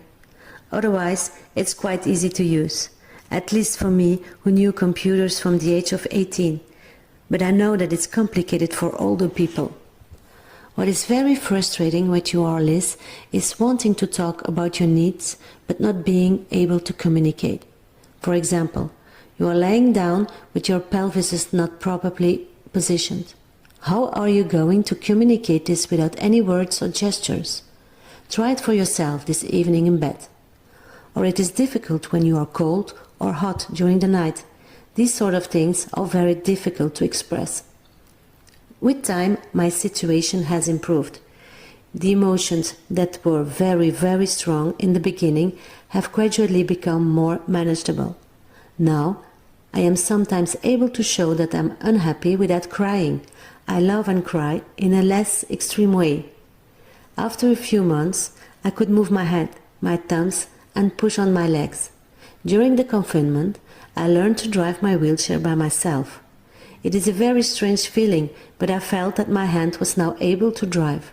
I asked for a joystick and forced myself to drive for 10 minutes a day. It was mentally exhausting. After 2 years, I started to eat, first mixed and then small pieces. I have been drinking for a year and a half. My husband and I still love to travel, but it's very difficult to find a suitable adapted house for high-level handicap. So, we decided to make one location for our holidays. We bought a house in France. With my husband, we were a very good team. In less than 1 year, we did all the work and the decoration. I did publicity and also created a website. We have been open to guests for 1 year. In Belgium, these people have nobody to help them.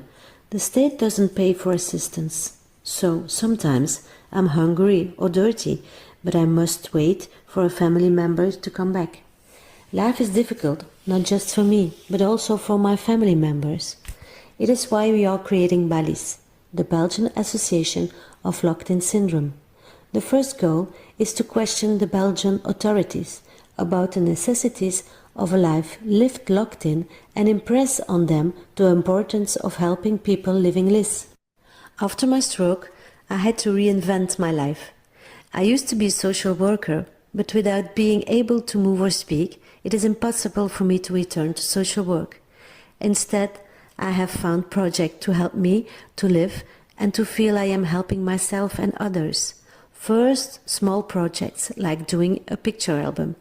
But after a while, I found bigger projects, and some of which are useful, such as doing online shopping for my family or helping with homework, my children. To be willing to reinvent my life, to readapt myself, was my best quality. Now, I am able to enjoy my life mostly. But there is so much that I want to do, and I don't have enough time in a day. I love to travel, so my objective is to buy a furnished bus. For the moment, I haven't the money to buy it, and I have nobody to drive it. I don't know how I will do it, but I believe I will.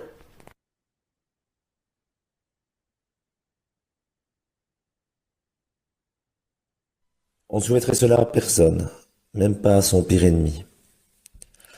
Voilà ce qu'un proche m'a dit lorsque Bénédicte a été diagnostiqué Locked-in Syndrome. En effet, comment imaginer vivre le restant de ses jours complètement paralysée et muette? Je m'appelle Alex, je suis le conjoint de Bénédicte et j'aimerais vous faire part dans cet enregistrement de mon vécu et de mon expérience de vie en tant que partenaire d'une personne atteinte de Locked-in Syndrome. Alors pour moi le LIS c'est avant tout un choc brutal qui du coup se vit comme un deuil, hein. Comme tous les chocs, les gros chocs qui arrivent dans la vie, quand on se les prend en pleine figure, c'est un deuil qu'il faut traverser. Alors ce deuil, il prend la forme d'une personne, entre guillemets, qui disparaît. Bénédicte Béné est toujours là physiquement, mais sa voix, sa gestuelle, sa dynamique, toutes ces petites choses qui la définissaient au quotidien et qui faisaient que c'était elle, tout ça a disparu en un instant. C'est évidemment un sentiment d'injustice totale qui apparaît, mais qui est vite balayé par les contraintes du quotidien. Vous n'avez pas le temps d'y penser. Les premiers mois correspondent à une plongée dans le monde du lourd handicap. L'entourage et les moyens financiers sont primordiaux pour sortir la tête de l'eau. Et puis, au fil des mois, vous avez une sorte de métamorphose qui s'impose à vous. En fait, vous naviguez complètement en terrain inconnu et du coup, vous vous adaptez en permanence et vous vous transformez petit à petit. Tout prend énormément de temps, étant donné la pathologie. La communication est différente, la gestuelle change, les routines ne sont plus les mêmes, les réflexes sont différents, le manque se fait ressentir, les envies également, les frustrations.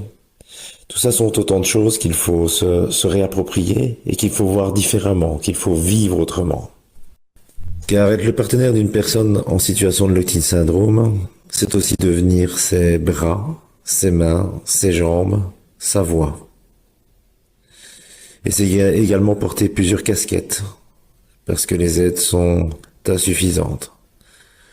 Porter donc les casquettes d'infirmier, d'auxiliaire de vie, de chauffeur, d'assistant social, de secrétaire, d'informaticien, enfin bref, j'en passe.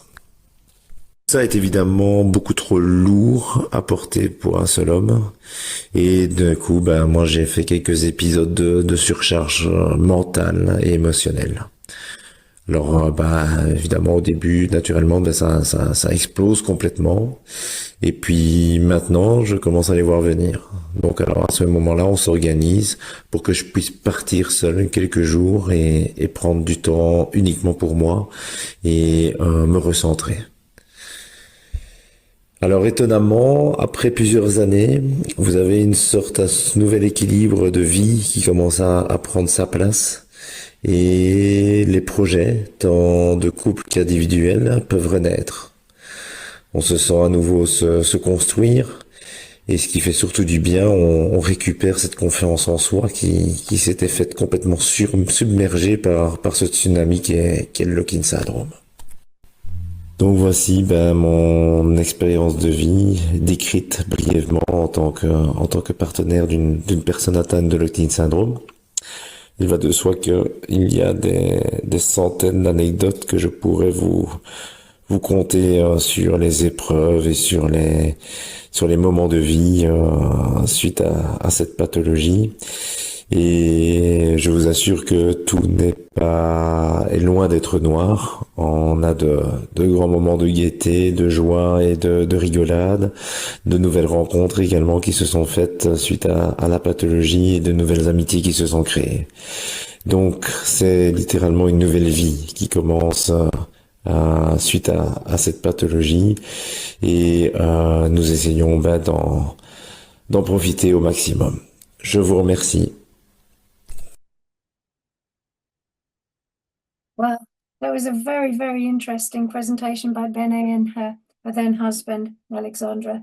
Really interesting to see the amount of work that they put into adapting her environment so that it suited her life and then into creating places where everybody else could go I am and have Benedict. a break and enjoy their lives.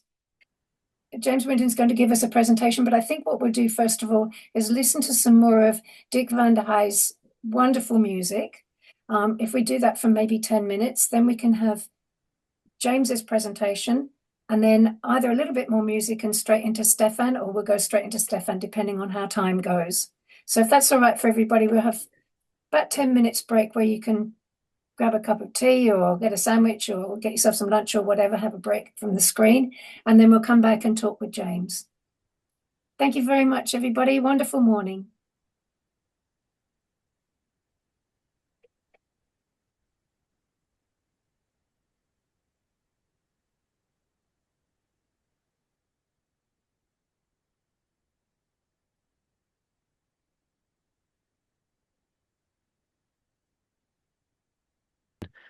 from gestures to gadgets.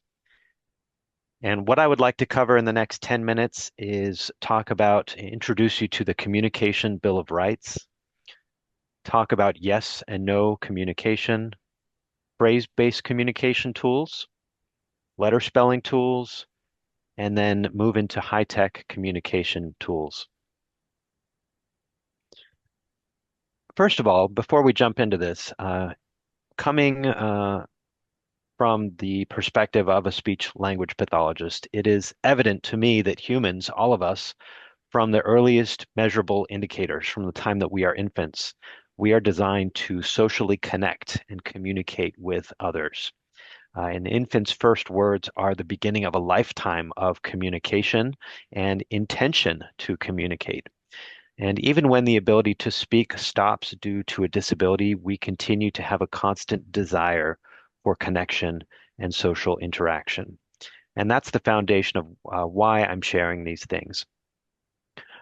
Whoever you are and wherever you're coming from this afternoon, as part of this symposium, whether you're a family member, you yourself are locked in, there are people here with varying degrees of movement and ability in the ways that you are communicating with your loved ones. And I want to acknowledge all of that. Each one of us and each one of you here have the right, the innate human right to communicate with others. There is a document called the Communication Bill of Rights, which was written by an organization here in the United States called the National Joint Committee for the Communication Needs of Persons with Severe Disability. I have a graphic here of some of the examples of the communication rights that each of us have. If you would like to read this document, it is incredibly powerful. You can search online for the Communication Bill of Rights, and you'll find it very quickly. Some examples of some of the rights that you have are, you have the right to connect socially with others around you, even if you've had a brainstem stroke and you're no longer able to communicate with your voice and your mouth. You still have the right to have access to communication. You have the right to participate in your medical decision making. You have the right to share your preferences. You have the right to refuse things. You have the right to have tools for communication that work for you at all times, whether that be in your home, out in the community, or other places. So if you haven't read this document, it is very empowering. It's called the Communication Bill of Rights, and I highly recommend it. What I'd like to start with are the basic yes and no communication. It is so important that each of us have a way to directly and simply communicate yes and no. So when somebody asks us a yes or no question, we have the ability to clearly and directly answer. So what does that look like for individuals here? Identifying a simple signal for yes and no. The first question I ask is there any body part that can move? And when I say move, it can be a very small but noticeable movement. I worked with a woman once. Her indication for yes was she was able to very gently raise her eyebrow up, just slightly, but it was noticeable. So when she was asked a question and she wanted to answer yes, she moved her eyebrow slightly, and her communication partners were trained to watch. So she moved her eyebrow slightly for yes, and she relaxed and did nothing for no. In that manner, people could ask her yes and no questions and have a direct way to receive a clear answer. So what parts of the body might be able to move, if any? Like I mentioned, the eyebrow. Some people can purse their lips or tighten their lips a little bit. Maybe they can move their tongue. Some people can make a sound with their tongue, a clicking sound. Some people can move their eyes. So some examples that I like to share are look right for yes and look left for no, or look up for yes and look down for no. Or you might pucker your lips for yes and relax them for no. So when someone asks you a question, you can give your signal for yes, or you can give your signal for no, and it can be noticed. You can give any movable body part, however small, for yes, and do nothing for no. I'm going to hop into the chat really quickly. Okay, very good. Yes, the micro movement switch somebody mentioned in the previous talk, and I'm interested to look into that. Let's talk about some example questions. Asking yes and no questions, we need to keep it very simple and very direct. One question to one answer. I'm going to give you a good example. So if you are a family member or loved one for someone with locked-in syndrome, a good yes or no question is just asking one question at a time. For example, are you cold? That's one question that elicits a yes or no response, and you wait for the answer. Here's an example of a question that's a little bit convoluted. Are you cold? Where did the nurse put your blanket? So you'll notice that's two questions in one. And the second question was not a yes or no question. So it's going to go unanswered. Or someone might attempt to answer it or look at where the blanket is, but it's not a direct communication. So keep your yes, no questions simple and one question at a time. All right, moving on. Next, I want to talk about something called partner-assisted scanning. So if you're not familiar with partner-assisted scanning, I'm going to describe it now. Write this term down. You can look it up online and learn a little bit about examples and how you might integrate it into your communication routines. So partner-assisted scanning with phrases might go something like this. You make a poster board for the wall or a paper, and on that poster or paper, you list common requests or common needs.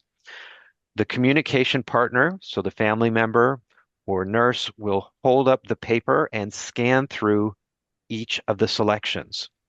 When they get to the selection that the person who is locked in wants, the person who is locked in will give some sort of signal. It can be the signal for yes. So it might be raising the eyebrows when the assistant gets to the right request.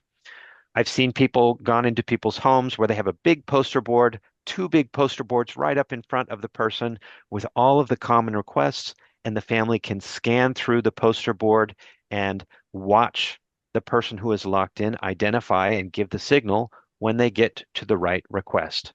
So for example, number one is suction. Number two is I'm hungry. I'm cold. I'm hot. Please adjust my pillows. So you can customize this poster or this board to the person's needs and have it reflect their most common requests. Doing any sort of partner-assisted communication takes great patience, and it takes sensitivity and good watching and good listening skills. And it also takes a lot of trial and error to get into a good communication rhythm and communication skills together. It takes a lot of practice. It can be slow, it can be frustrating. And that's where the patience and the practice comes in handy, where you keep at it. Next, I'd like to take this partner-assisted scanning and move it to an alphabet board. Here's a visual example here.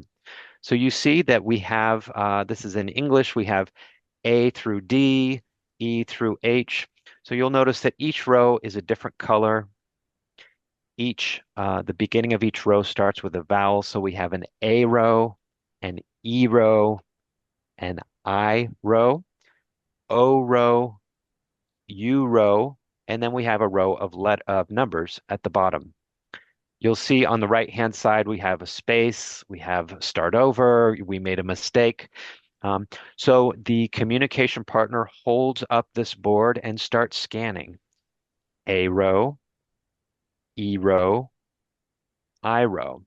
As the person is scanning, they're watching their communication partner, the individual who is locked in, to give the signal of what row the letter is on that they want to use to spell their thoughts. So we scan row first, and then when you get to the right row, as indicated by the person's signal, then you scan columns. So we go A, B, C, D.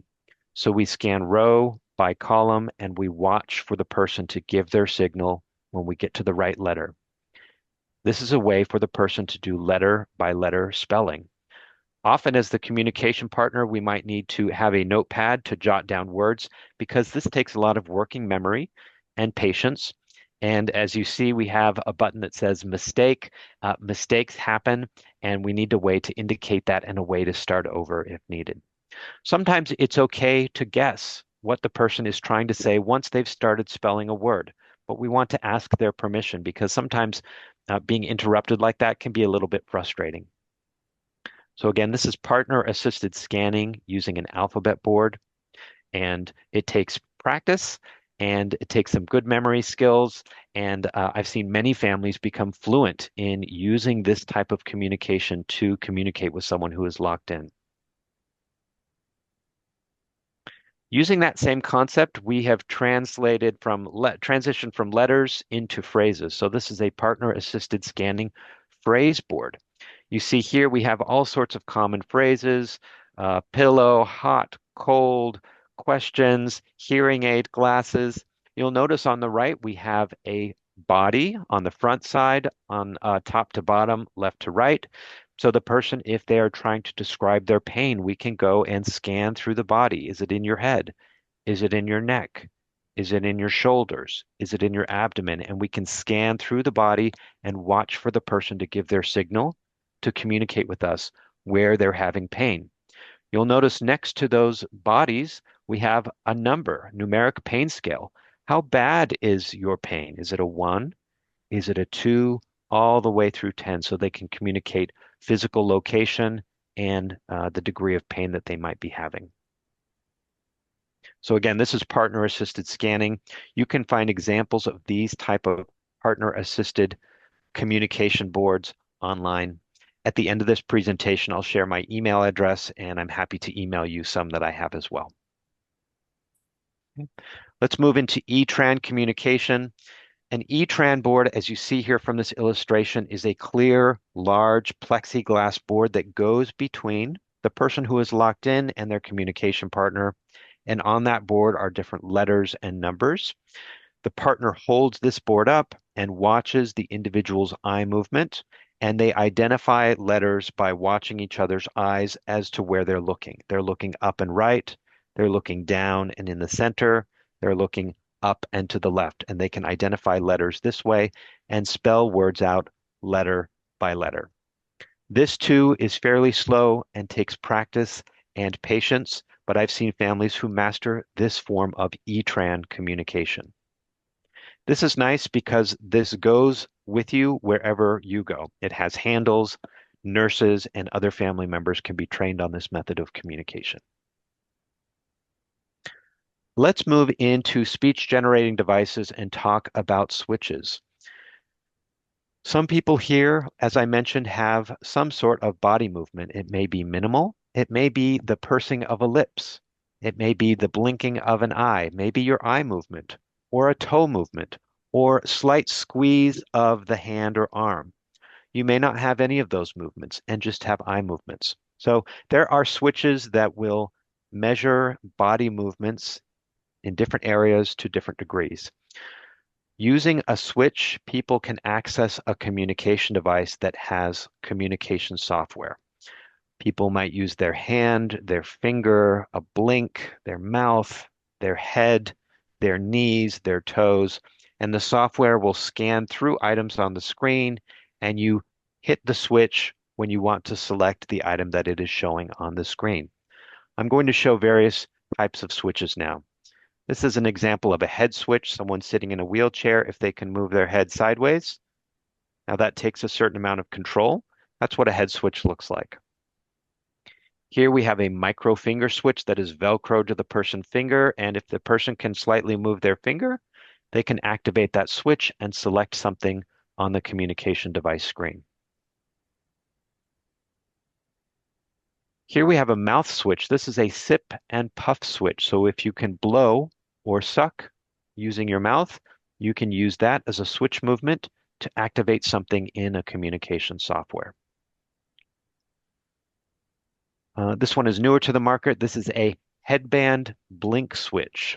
So this will monitor when you intentionally blink, and it will also distinguish when you intentionally blink versus when you just naturally blink. Remember, blinking is a natural reflex that all of us have to do several times per minute.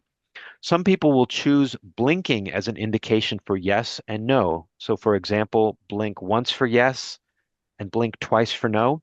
I don't always recommend that because we have to naturally blink anyway, so that method of selection is prone to error. The AVA head switch has the ability to distinguish between intentional selection blinks and just natural refreshing our eyes blinks. So I think this is a great tool.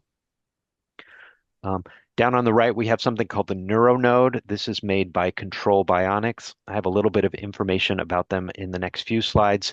This is a company that has an eye tracker and a switch combined with a communication device and software to really monitor any type of muscle movement across the body. And on this picture, it's attached to their wrist. So if they can move their arm just slightly, just a micro movement, it can detect that. And again, the communication software will scan through items and you can select when it gets to the item that you want. I'm going to keep pressing forward and then I'll check the chat for questions at the end. Let's move on to speech generating devices that use eye gaze as an access method. So an eye tracker is at the bottom of a computer screen and it is monitoring the movements of the person's eye. The eye tracking camera captures the movement, and to use this, you look at the buttons on the screen and you dwell on them for a certain amount of time, and then it selects the button that you're dwelling on. Eye gaze is much quicker than other methods. It takes practice. It takes finding a device and a company that will really support and train you well. So it's certainly worth investigating if you are a person who has intentional eye movement, up, down, left, and right, or maybe just left and right or up and down. If you have the ability to control your eye movement, it's worth asking a speech language pathologist or speech therapist if you're a candidate for eye gaze. Using an eye gaze device, I've seen people type up to 30 words per minute. Here's an example screen. So you see that there's the eye tracking camera at the bottom, and we've got a full QWERTY keyboard. We've got phrases, we've got a speak button. So your eyes are moving around typing on the letters, and then you look at the button that says speak, and it will speak what you've typed out using the computer generated voice. Eye tracking has been well researched over the last several decades. It's been refined, and there are a handful of companies across the world that really have good offerings for eye gaze. So it's worth investigating that. And if you're a candidate for that, if you have intentional and deliberate eye movement. With an eye gaze device, using your eyes as the keyboard and mouse, you can control a computer. You can surf the internet. You can check your email. You can go on Amazon and shop. You can go on Facebook and connect with your loved ones on social media. And using these devices, we've seen many people who write books and tell their life story using an eye gaze communication device. I wanted to share a few reputable companies that are making and really pushing forward these devices. The top one there is Smartbox. They're based out of the UK. Smartbox has a variety of different types of communication devices and access methods. Their team is supportive and they are a good source of information, particularly in the UK and Europe. They're also in the United States. Next company is Eye Gaze Inc. They're based out of the Washington, D.C. area. As far as eye gaze devices that are accurate and low fatigue and support for international training, sales, and training families abroad, and doing screening, eye gaze is, I think, the best in the world. And then next we have Control Bionics. They are a company that has paired their communication device with their NeuroNode switch, and that switch can be placed on various parts of the body to pick up almost any type of movement, muscle movement, whether it's great or small. So these are companies that I would look into as far as communication devices. We have a couple more slides here, and then I'll jump into the chat and we'll wrap it up. iPad. Apple, as you know, has come a long way in their accessibility game, and they have many, many communication apps in many different languages on the App Store. Apple now allows someone to use head tracking and eye tracking. I found as a speech therapist, for someone with a disability, their eye tracking may not be robust enough. It's worth a try if you have an iPad available. So give it a try. But as far as eye gaze or switch use, there are dedicated communication device companies that I listed in the slide previous that really have spent decades refining this. So I'm excited to see on the schedule that we're talking a little bit more about brain computer interface devices. They're not widely publicly available yet, but they're research is moving forward. So I'm excited about more to come on that topic. All right, here's my name and my contact information. I'm going to leave this up while I jump into the chat. Again, my name is James. Feel free to email me. My email is jbrintonslp@gmail.com if you have any questions. And I'm There's going to been open up the one chat question here. from someone called Hannah today, who Yes. wonders whether it might be possible to incorporate an I don't know rather than just a yes and no, because quite a few questions apparently require an I don't know, I'm not sure, rather than a definitive. Yes, Hannah, that is so valuable because yes and no is binary, and the response that we have is a spectrum. So if we had, let's say if it was someone who had full eye movement, they could look right for yes, they could look left for no, they could look up for I don't know, and they could look down for maybe or sometimes. In a yes or no question, Hannah, you're right. The answer is not always yes or no. It could be, it depends, maybe, sometimes, I'm not sure, yes, no. So you're right. Any sort of signal that the person can give, it could be purse their lips for I don't know, look up for yes, down for no, and close the eyes for maybe or sometimes. So yes, that's a very valuable comment. Thank you. I don't know if we've Yes, had it any would more change lives. questions. Mhm. Does anybody else like to ask James anything, or would they like to post something? For those who have just joined us or are not really familiar with Zoom, there's a facility called chat. If you bring up the line that comes up at the bottom of your screen when you move your cursor, if you click on chat, that will bring up the chat room where you can just post any questions to anybody, or you can select who it is specifically that you want to speak to. So have a go at that if you'd like to speak to James, or you can contact him on his email that he's posted up on this screen now. And anything that you miss, contact me at my Brain Foundation email address, and I'll put people in touch with one another. Okay, I think we're running towards the time when we're going to hear Stefan Carmien's video. Thank you very much for that, James. It was wonderful to see you again. Thank you. Likewise. Bauker's going to play Stefan's. Can I do a little intro first before we play it? I think we probably can pause it. Yes. Okay. Stefan, go ahead. So, this was inspired for conversations I had with Femke when we were working together in Spain. And there's so many interesting approaches to carrying on a conversation with a locked-in person. But I was wondering, I was very concerned with how do you initiate this? If you're locked in, you can't really have a conversation unless you've got a caregiver there with you.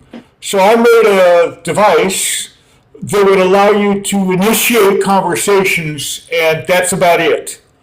And I did try to use initially myoelectric sensors that would capture blinking, but it was too iffy and required expertise in attaching the sensors. So I abandoned that, and my son and I worked on something that would work with a pair of eyeglasses that positions the sensor it uses properly. So that's it. Take a look. Thank you very much, Stefan. So this is the summoner. And what it is a device that facilitates people who are suffering from lock-in to initiate conversation. There's a lot of systems ranging from physical brain implants to kinds of little support systems to allow them to communicate if they can only move their eyeballs with people. But the big problem is there doesn't appear to have been done any kind of R&D or research on how they initiate conversations. So what we have here is a box that accepts an input, and in this case it's a little card that's glued to an empty glass frame. So the good thing about using this glass frame is that it eliminates difficulty of positioning it on the person who needs it. I used before myoelectric muscle sensors, and they were pretty finicky, and they also required too much expertise in how to plant the sensor on the face, and this solves that problem. So my son and I built this device, and what it does is when it picks up the signal, it will then do two things. It will turn on this plug, which is tied into this lamp here, and it will also play something. It'll play a recorded file. Now, the recorded file that I have for actual use is very long, so I have one that's just very short, and that allows me to go back and forth between training and not training, so that you can do multiple training instances without having to listen to the whole lengthy audio file.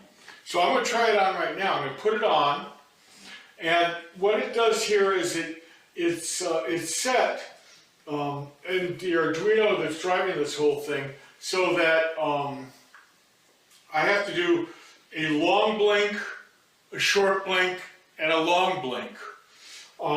So that keeps it from being accidentally triggered. So if you look here at this bar, this bar is reading the intensity of the output of this chip. And this chip has a sensor in it that picks up motion and then transfers it to this device. So I'm putting it on now. And you can see the bar gets bigger. All right, so now I'm in test mode. So I'm going to do a long blink and a short blink and a long blink, and you'll see things happen.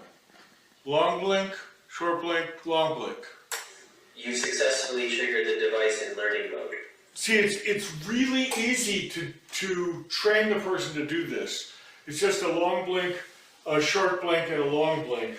And the fact that it needs all three of those things keeps it from being triggered accidentally, as I said before. So I'm going to turn to the actual one. You see, the nice thing about this bar up here is that it lets you know that it's alive and picking up signal without necessarily doing anything. So that helps the caregiver to get it set up in the first place. Once it's set up, I'm going to trigger it, put it into non-training mode. There's a card in there, a memory card in there that can have arbitrarily long audio put on it, and there's an MP3 player that plays whatever you put on that card. So that's relatively easy to customize for the person. So here I'm pretending to be a person named Christopher who wants to communicate. I'm setting it in non-training mode. So long blink, short blink, long blink. Hello, it's Christopher over here. I need someone to help me communicate. Hello? So, hello? Pretty cool.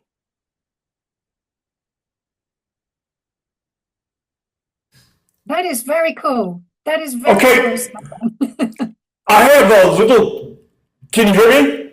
Yes. Yeah, I have a little problem with the device. I'm retired and don't have access to anyone to test this thing. So what I want to do, turn off, yeah. What I want to do is I want to give this to anyone that's willing to move forward, and I'll give them the device, all of my design information, the schematic, and the code. I'm thinking particularly James B. and Tina F. might be good people to get it. Now, James, I saw it looked like the Golden Gate Bridge in the background. Where are you, James? Got a feeling James might have left. Are you here still with us, James? Got a feeling he's left, but he's in the States. I think he's near Washington. Oh, okay. Then that's something else, because I'm in the Bay Area in California. I'm pretty sure he's in Washington, D.C.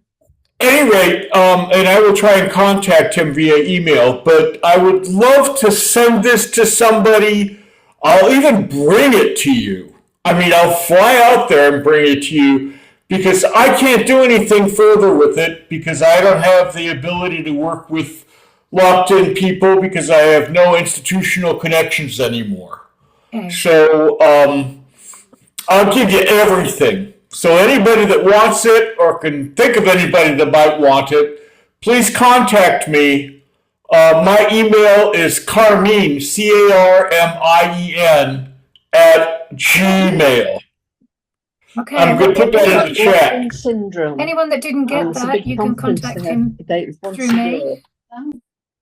Somebody's got their microphone on. If you can all be very careful to keep your microphones off, please, because it's disturbing for the people who are speaking at the time. And I'll let Tina know as well. I don't know if Tina's still with us, but she may well be interested in communicating with you, Stefan. I'm very, very interested in doing something with it. And like I said, it's just sitting in a box in my closet. Yeah. And it's been tested by a number of people, but never anybody that was locked in. And, it's also, if somebody wanted to commercialize it, the parts list is under $200, and I'll give away all the rights to it. That's very generous of you, Stefan. There's obviously a lot of work gone into that. I appreciate it. Yeah, there was. Don't forget that this entire day, apart from one person who's asked us not to record, everything's going to be recorded. So even people that aren't here now, we're going to see you and may well be in contact with you. Excellent. Thank you very much, Stefan. Good to see you again. Okay. Okay, I hope everyone had a lovely break over lunch. I think we played a bit of Dick van der Heij's music, which was marvelous as usual. Thank you very much, Dick, for composing music for us. And we're now ready to move back into the presentations for the afternoon session. Our first presentation is by Associate Professor Roy Koenen. He's currently a nursing home physician specialist at the long-term care organization Livio in the Enschede and Haaksbergen area of the Netherlands. I'm sorry about my pronunciation. I hope that's all right. He successfully defended his PhD thesis, Conscious Patients with Severe Chronic Acquired Brain Injury in Dutch Nursing Homes, in October 2021. In one of his studies, he established the prevalence and characteristics of patients with classic locked-in syndrome in Dutch nursing homes. The results of this study have been published in the Journal of Neurology. Roy's presentation today will talk about locked-in syndrome in general, the prevalence and characteristics of patients with locked-in syndrome in Dutch nursing homes, the implications of the results, and their long-term care in general and in the Netherlands in particular. Welcome, Roy. It's good to have you with us. You are still muted, Roy. You should unmute yourself. Thank you for the introduction, Shannon. Good to see you, Roy. One correction I have, I'm not an associate professor. I have a PhD degree, but I'm not an associate professor. Not quite yet. Thank you. Thank you for correcting me. Is it possible to share the... Yeah. I just made you co-host, so you should be able to share your slides. I will stop sharing here.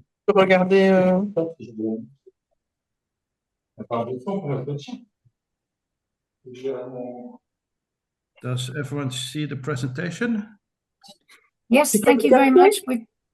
If everyone can please make sure that you put your microphones onto mute so that we don't have any interruptions. Thank you very much. Go ahead, Roy. Okay.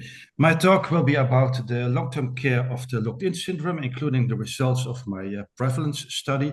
That's already an older study. Some background. I will go through really fast. This is characterized by preserved consciousness. There are three types, which are shown here.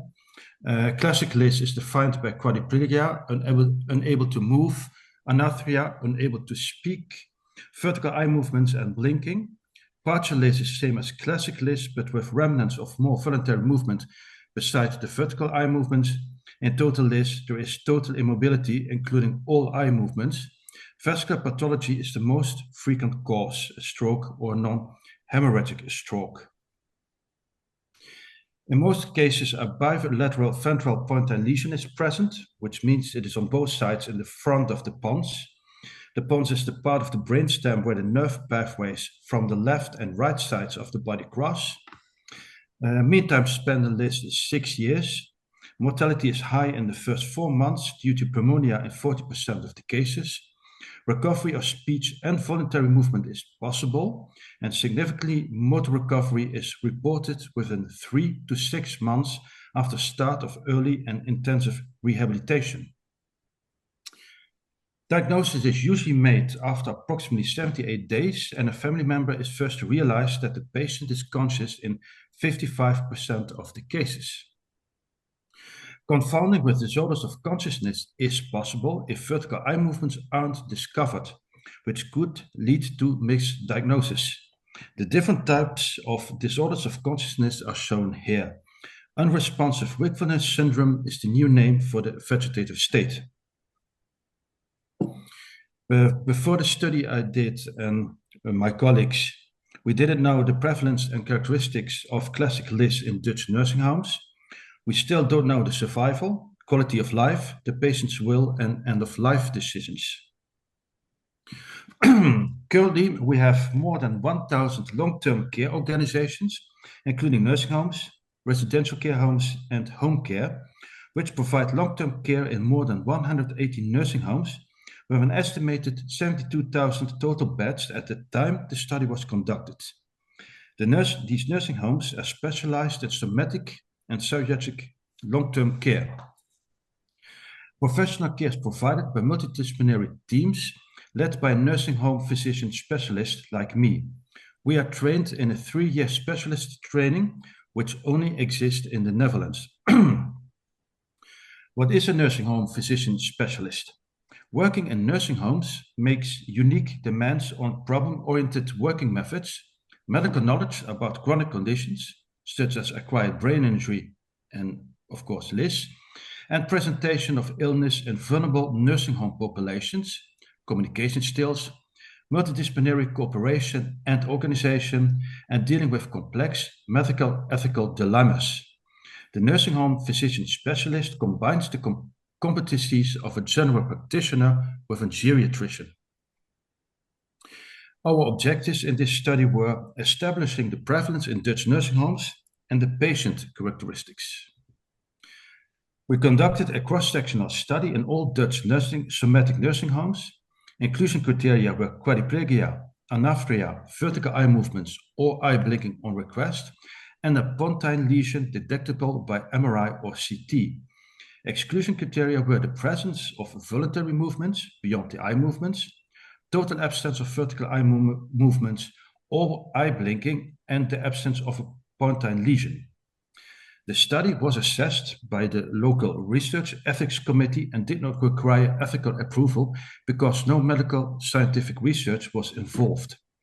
The survey was carried out with the informed consent of the patients, non-verbally expressed in the presence of a family member or the treating nursing home physician specialist. Here you see the flowchart of the research design. 187 organizations were contacted with a response of 91.4%. 11 organizations reported 12 patients. 4 patients died before reference date. 12 questionnaires were sent and completed. 2 patients were in a vegetative state and 10 patients were in LIS. 1 patient, however, was admitted to the nursing home after reference date and was excluded. In total, 9 LIS patients. Only 2 patients met the criteria of classic LIS. The other one were in partial LIS.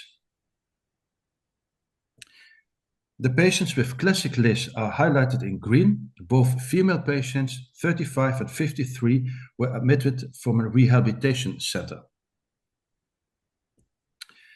LIS was caused by an ischemic stroke in the first patient and a vertebral dissection with secondary basilar thrombosis in the second patient. A dissection is a tear in the wall of an artery, specifically in the inner layer, allowing blood to enter and separate the inner layer from the artery wall. The loose part of the inner layer may narrow or block the artery and restrict the blood flow. A basilar thrombosis is an occlusion of the basilar artery, the main artery supplying blood to the back of the brain. The vertebral dissection was probably caused by neck manipulation after treatment by a manual therapist a few days before the event. All patients had a percutaneous endoscopic gastroscopy. The duration was calculated for the present nursing home stay. Patient 1 was admitted to the nursing home 4 days before reference date. Patient 1 only responded with yes or no using vertical eye movements or blinking. Patient 2 used a letterboard for communication on which letters are listed, and through vertical eye movements or blinking, she indicated a particular letter. We found 2 patients with classic LIS, and the total number of the somatic nursing home beds was approximately 30,000, which leads to this very low prevalence. We had 2 hypotheses for this low prevalence.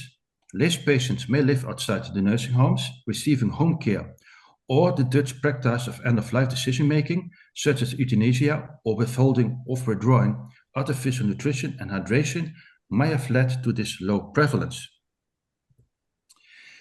In a Dutch study performed by Peltz et al. To define the target population of brain-computer interface neurotechnology, 30 patients with LIS were found to be living at home in 2015 with substantial impairments that required intensive care. One possible explanation is the need to be in control of their lives and the support of dedicated partners and other family members who care for them. Another possible explanation is that they have a personal budget which allows them to choose who the care provider is and how the care is delivered. Availability of and access to specialized long-term care in nursing homes is often unclear. LIS patients are conscious and legally competent. They have the right and capacity to make healthcare decisions for themselves, including euthanasia. According to the study of Brunner et al., the majority is happy and the minority is unhappy. For this minority, LIS might be a cause of suffering, which may lead to a request for euthanasia, which was highlighted worldwide by the rejected request by the English patient Tony Nicholson. In the same study, 7% of the French patients expressed a wish for euthanasia. However, euthanasia is legally not allowed in France. Euthanasia in the Netherlands is strictly regulated by law and is only possible if certain due criteria are met, which are listed here. SCAN, which stands for Support and Consultation in Euthanasia, the Netherlands, is a program in which physicians are trained to advise efficiently and independently colleagues who receive a request for euthanasia. Euthanasia is performed according to guidelines. However, euthanasia in patients with LIS is rare, since only 1 case has been described in the Netherlands.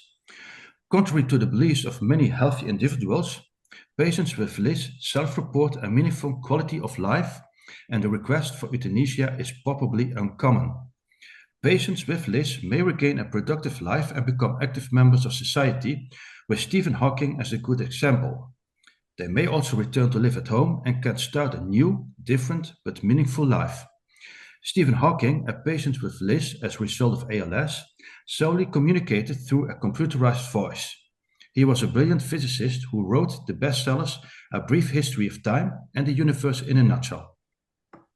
This is called a disability paradox, which means that people with severe and long-term disabilities report that they experience a good or excellent quality of life, even if to most external observers these people appear to have an undesirable existence.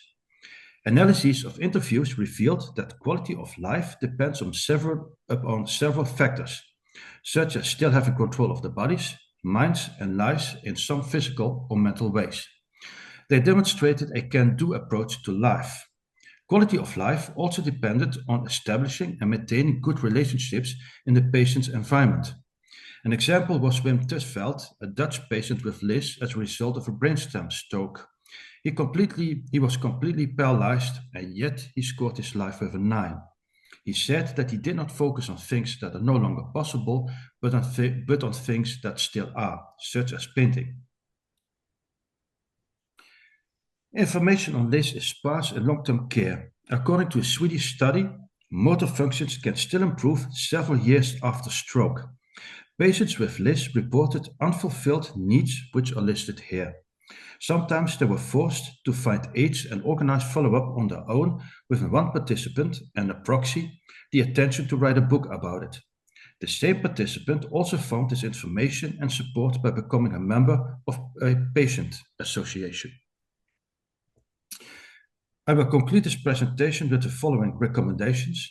It is important to increase the awareness of the long-term consequences of LIS by involving experienced experts and different forms of media, such as books.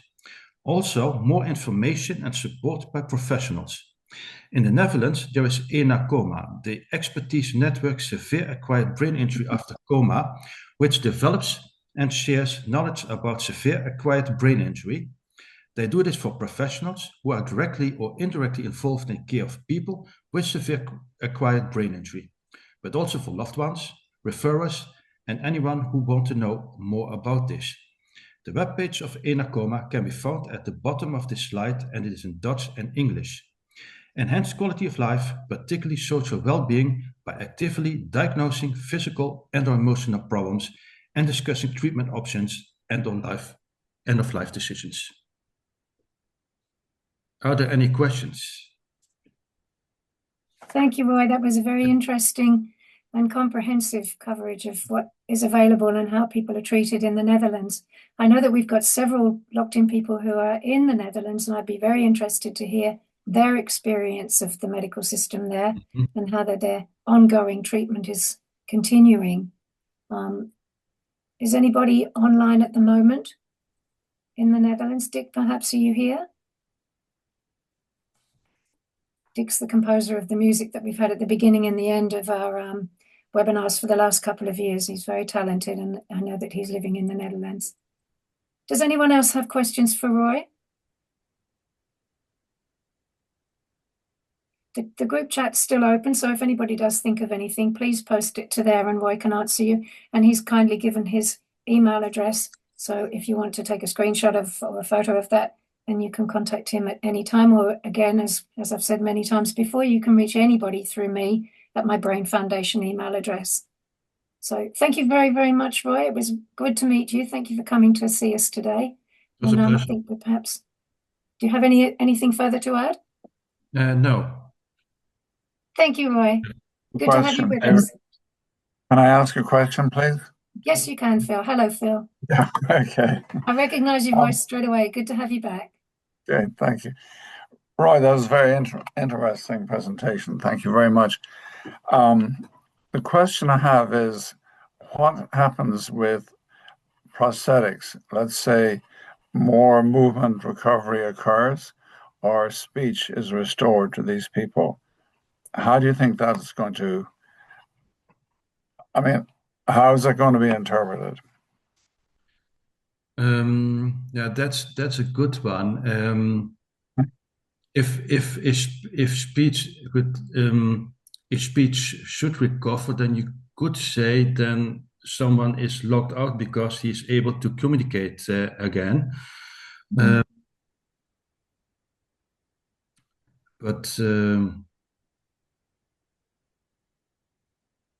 Yeah, that's a difficult one.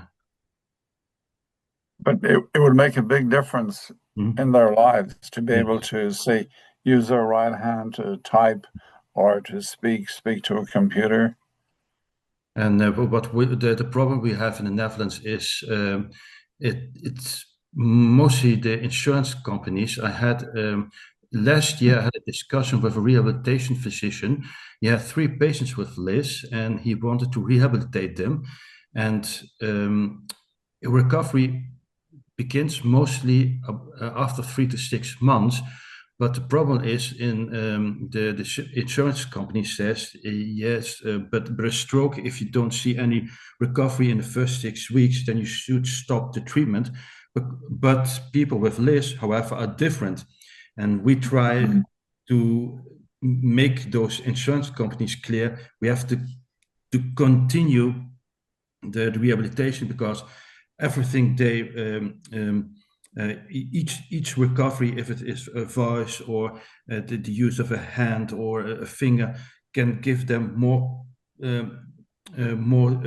possibilities to communicate. And that's one of the reasons people leave the nursing homes, because I have met some patients on the Patients Association. That was Wim Tusveld and some other, and they said the same. Rehabilitation physicians say this is it. It won't recover any longer, and then they go at home disappointed by care themselves, including recovery. They do it themselves, and then you see in months and years that there is recovery. But so I think we've seen that repeatedly. Sorry, Jane. Sorry, Phil. So yeah, you have with locked-in syndrome, you have to rehabilitate much longer than in any other situations, for example, stroke. So you need to take the time. Are you saying that the insurance companies would stop paying if there was some recovery? No, the problem is they perceive locked-in syndrome as a kind of stroke, and in most cases of stroke, if there is no recovery within 6 weeks, you have to stop the rehabilitation. And in most cases, there is recovery in 6 weeks. But what they don't know is that LIS is different than those stroke cases, so you have to rehabilitate longer. And we try to, they don't have the knowledge about LIS, and that's the problem. If they pay for the rehabilitation, then rehabilitation physicists were able to rehabilitate much longer. And that's the problems they have. Right. Yeah, it is a very long-term problem. Yeah. I think the Sunas Clinic in Norway also have the same problem. Things just take a very long time and a huge amount of effort. Yes. Any further questions, anybody? Okay, thank you so much, Roy. It was good to meet you. Thank you. All right, our next presentation is from a locked-in syndrome person called Sunmi Venema. She lives in the Netherlands. Better? Okay. Awesome.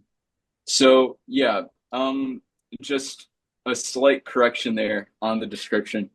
The latency wasn't 0.5. That's my mistake. It was around 5 milliseconds. That's just something inherent with the circuit, which is still fairly low.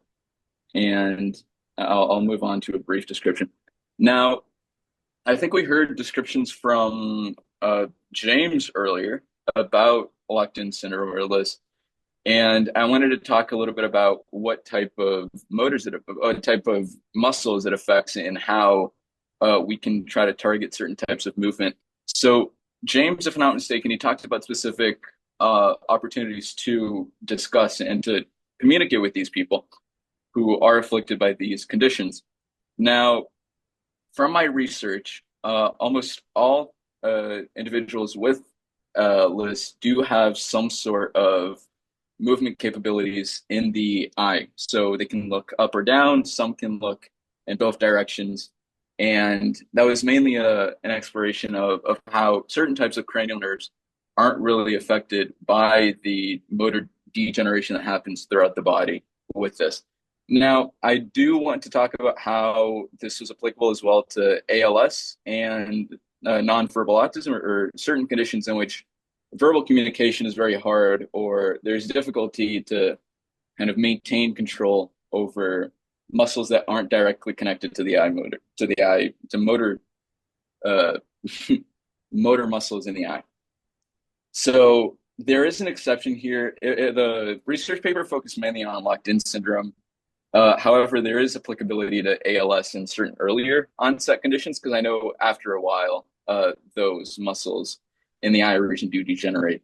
So the focus was to try to find a way of providing cheap communication for these individuals in a way that wouldn't impair their independence in communication and reducing barriers of entry for people from low-income backgrounds. Because now, throughout my life, I've lived in about 5 different countries, and 3 of them were in the global south. So one issue you hear a lot is that a lot of these people with disabilities do not have the proper opportunities to access accessibility technology or ways of facilitating communication or enabling them to communicate and be more independent. So, for example, in Brazil, there is a form of free healthcare. There is a free healthcare system.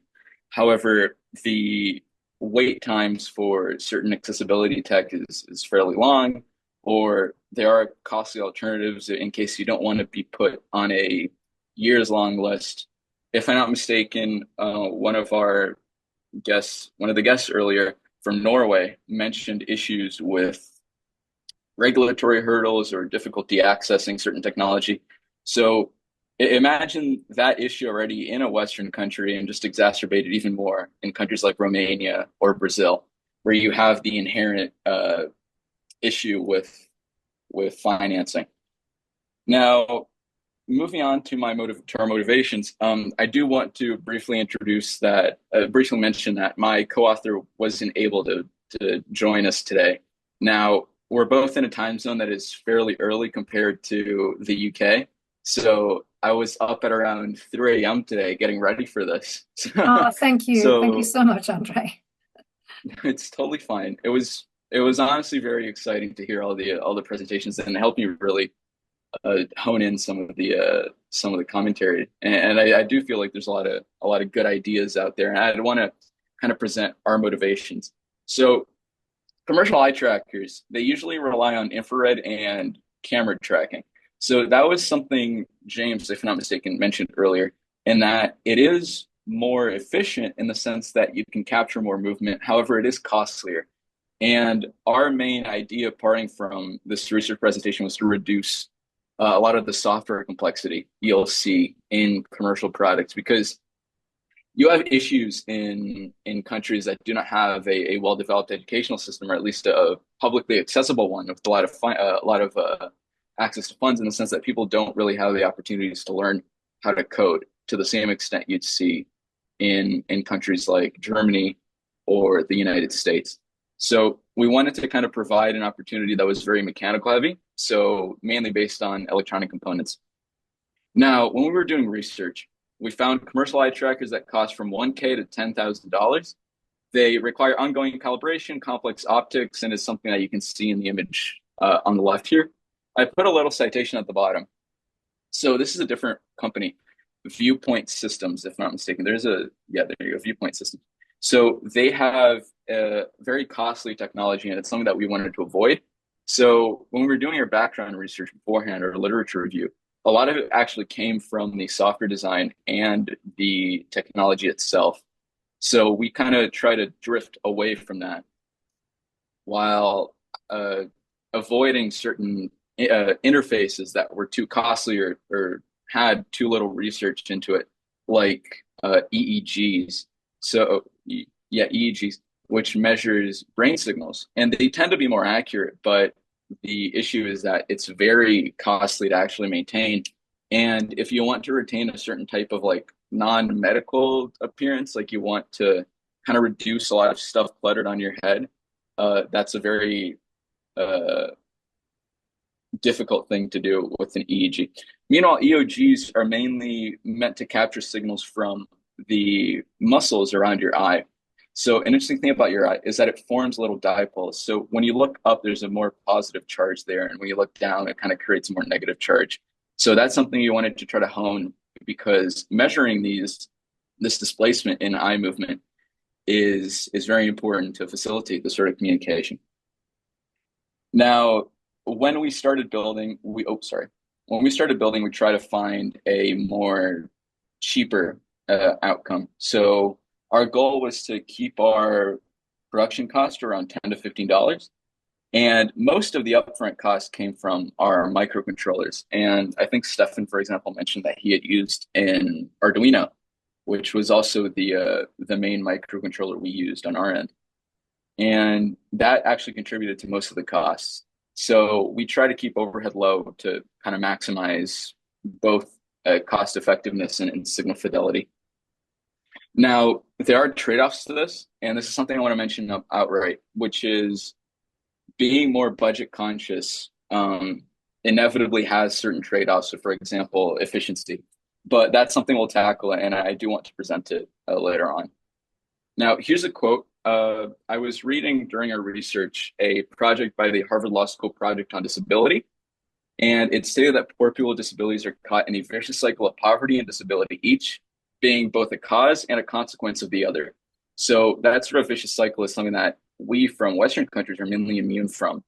And being able to kind of capture and target a way of solving that income disparity is something that's been my main focus throughout this. So our objectives, as I mentioned earlier, were a 10 to 15 cost or a budget on per product, and EOGs, just to simplify, are just muscle movements. So it'll interface with any microcontroller. At least in our experience, we tested it with about 3 different Arduino types. And our signal to noise ratio, which is the difference between signal and noise, was around 37 to 39 decibels, which we believe is fairly high fidelity and can reduce a lot of disparities in the signal processing. We also wanted to make it open source in the sense that we want it to be easily accessible. So if someone were to, for example, commercialize this, it would be open to anyone who wants to kind of repeat that process, and that competition would drive costs down significantly. Now, our latency was also a main focus. Latency is the difference between the signal being processed and the actual movement. Now, this does not account for example, errors in human error, and it won't really impact the difference in signal that much.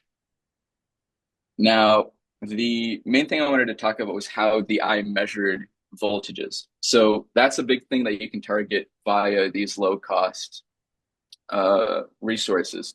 So while it's easier and more, in a way, effective to measure eye movement with, for example, a sensor, having that electrode placed in your eye or around your eye can really capture, for example, an easier metric to detect with an external device.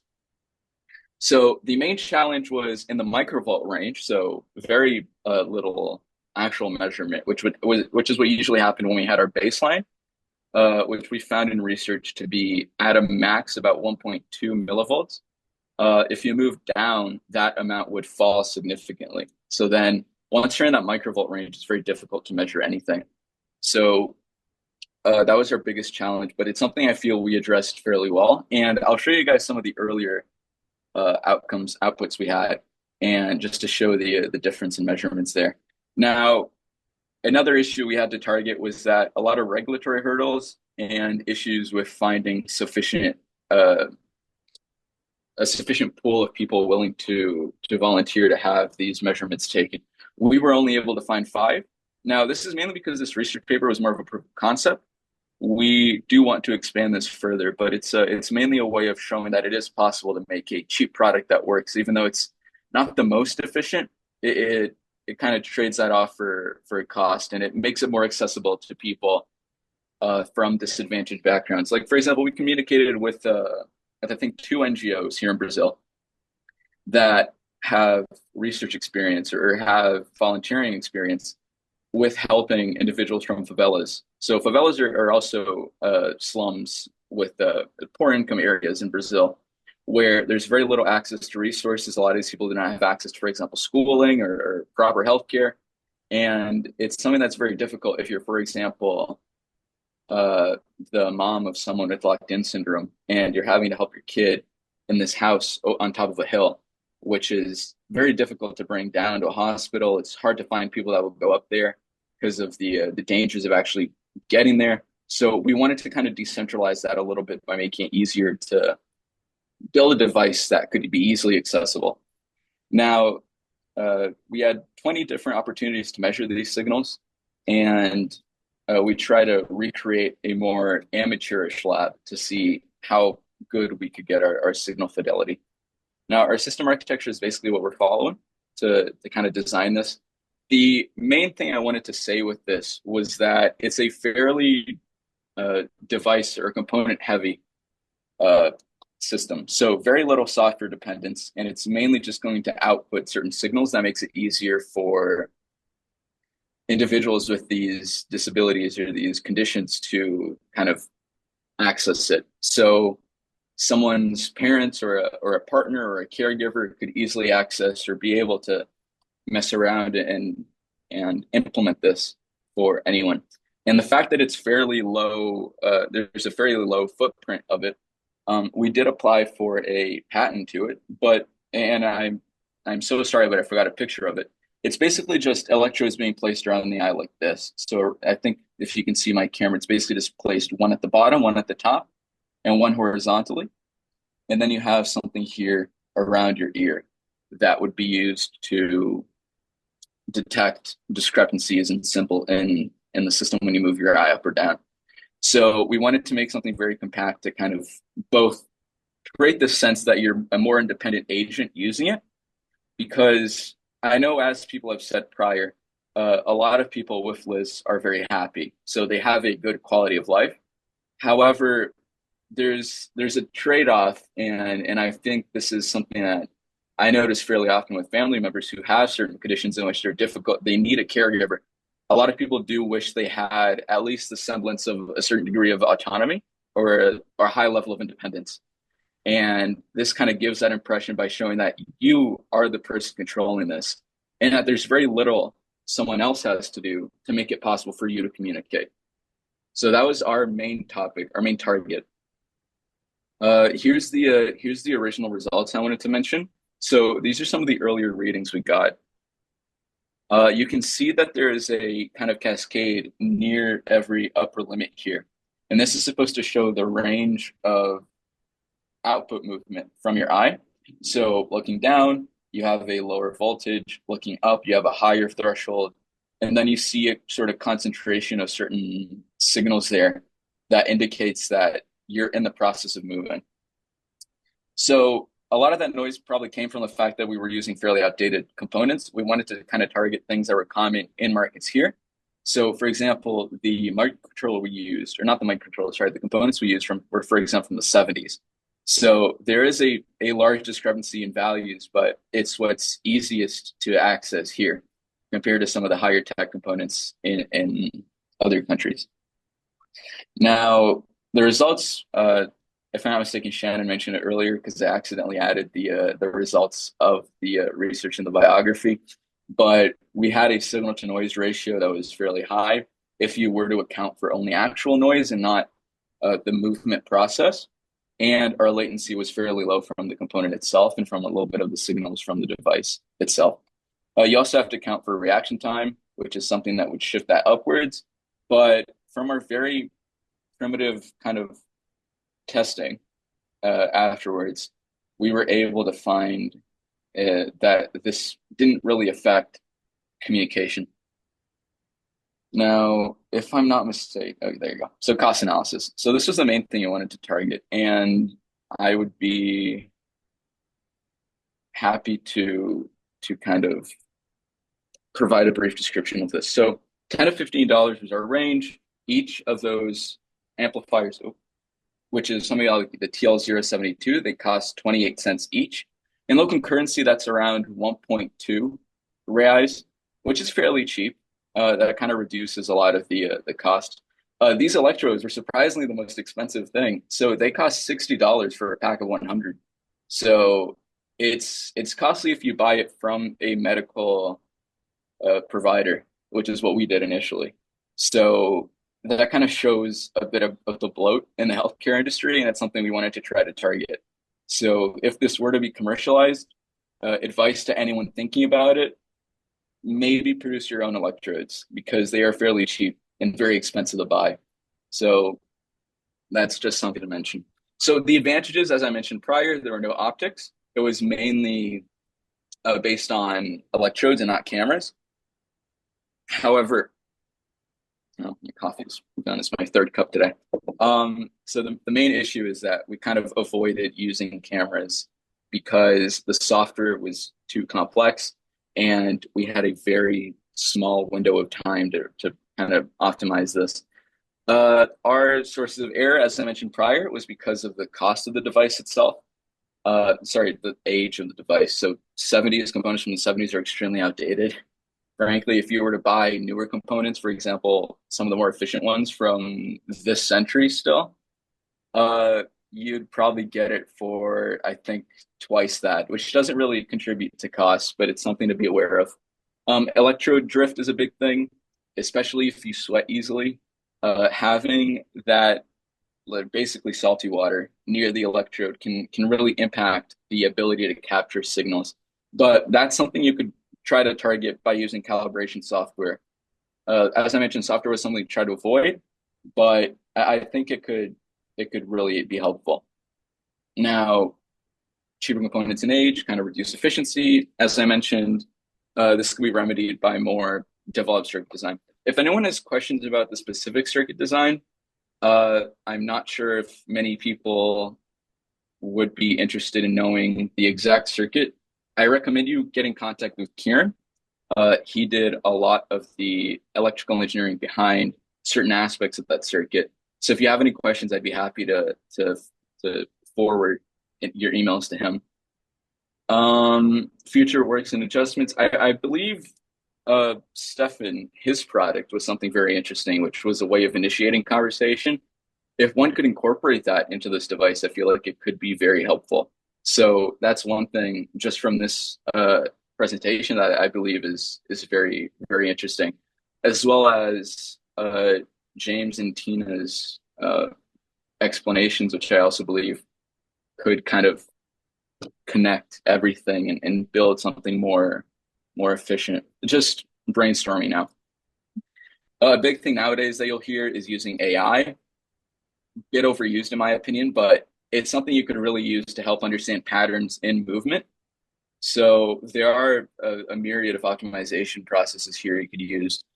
If any of you want this, I'd be happy to share the presentation, any sources I've used. And yeah. Now, it was mainly a proof of concept, as I mentioned prior. We are further developing this a little bit more. And mainly in the sense that we want to kind of reduce that noise and kind of optimize for the mathematical components of how we calculated certain latency and SNR variables. Now, I am sorry if this was very technical. My main point was mainly to talk about how there is a big gap between people and individuals from lower income backgrounds who cannot access certain technologies and those who can. And a lot of the quality of life metrics, if you were to look into it, I believe poverty is something that could really contribute to kind of shifting it downward slightly, or the lack of independence, or any of the myriad of arguments we hear today, which are all very interesting. And I'm very happy I was here since the start, because there are a lot of good things being discussed today. Now, as I mentioned prior, a lot of these are just repeated concepts I mentioned. And I want to kind of end by talking about how I kind of was motivated to pursue this. And a year or two ago, I was living in the Middle East for a while, finishing high school. And one of the stories I had heard of was from a Ukrainian family, if I'm not mistaken, who had fled to Canada, or not fled, had lived in Canada for a while, and their kid had locked-in or has locked-in syndrome. Sorry, and the story of how they'd been able to access all of these remedies to help a lot of the conditions to kind of promote their quality of life and contribute to making a better outcome for their kid, and being able to kind of take advantage of things like neuroplasticity to recover some neural connections that were lost, or being able to communicate finally in one way or the other was something I thought was very interesting. It motivated me initially. And then thinking of this in the way that you're targeting people who were affected by poverty. Imagine if they had stayed in Ukraine or Russia or any of these Eastern European countries who now are so afflicted by war and conflict. Imagine how little they would have been able to actually help improve that quality of life. So that's something I want to leave in your guys' minds, and it's something I believe is a motivating factor for a lot of people, and something I believe is very something we must be aware of, which is the underlying afflictions of people who are already afflicted by conditions that can be very debilitating and limiting.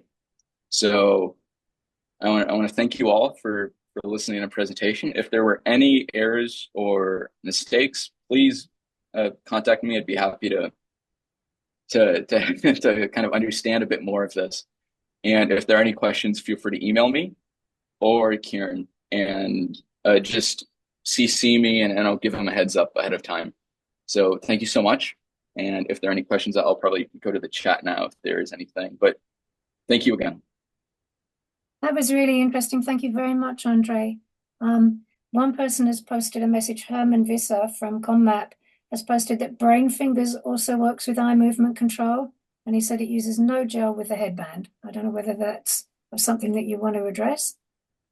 Oh, that is interesting. So a lot of the electrodes do come with the gel, and I feel like that is something that could help with the issue of electrode placement and electrode drift. Yeah. And I guess this is like that is interesting. I'll look into it. Brain Fingers. Because that is something we're having difficulty with kind of fixing. Yeah. Also, Stefan, $200 in parts and documents. Very interesting. So thank you so much again for the opportunity to present my work. And if any of y'all have questions, please email me. I'd be happy to answer them. Great, thank you. It was really interesting to hear how motivated you were because of the areas in the world that are subjected to so much poverty that the medical systems just can't cope. They can't deal with anybody. So there are people out there who should be getting far more attention than they are. So the cheaper that we can make any assistive technology, the better. It's great that there's people like you doing it. Thank you very much for focusing on that with your putting it into your life's work. It was great to meet you. Thank you, Andre. Okay, I think that we're ready to move on. If we have the next presentation is by Phil Kennedy. Some of you may have seen Phil. He gave us a presentation maybe 3 years ago. Phil received his MD degree from the University College of Dublin in Ireland in 1972 and his PhD from the Northwest University Chicago in 1983. In 1986, he was the first to implant the brain of a paralyzed and mute human for communication with a computer. In 2004, he was the first to implant a locked-in participant, ER, for speech restoration. As we can reveal, ER is Eric Ramsey, whose father will be giving a presentation immediately after Phil today. In 2014, Phil's own speech cortex was implanted to better understand decoding of speech. He was one of those scientists that really pushes himself to the limit. The implanted electrode is unique in that it grows the brain into the tip of the electrode and hence is more long-lasting than metal-tipped electrodes. Phil's going to present the advances in implantable brain-computer interfaces that he and others have achieved, including restoring movement to a limb and restoring speech. He will also discuss the disadvantages of the speech prosthesis, such as the three-second latency between the participant trying to speak and the speech output, which is something that Andre was just discussing as well. Phil and his team have a long-lasting electrode whose signal persists.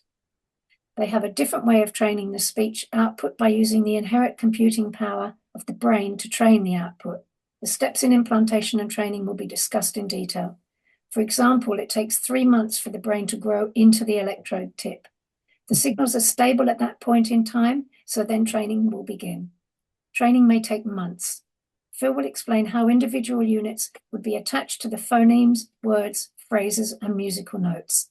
There are 39 phonemes in the English language, and these are the building blocks of words.